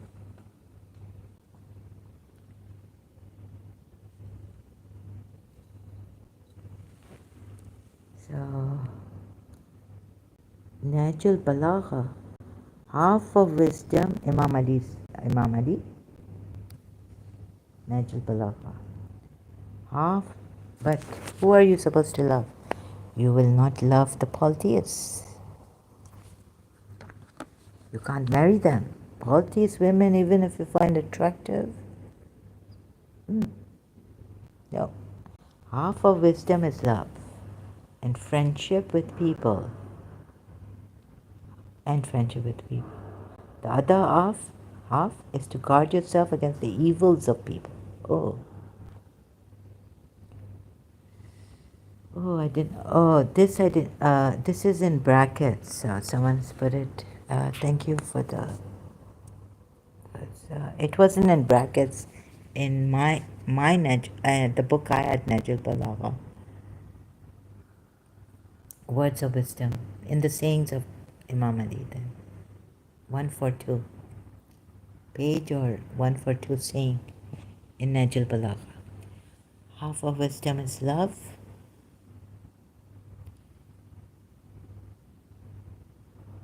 And friendship with people. People? Believers. No. I'm not sure. Right? You can't. Okay, the men can marry Christians, Shia men also. But women cannot marry Christians, Shia women.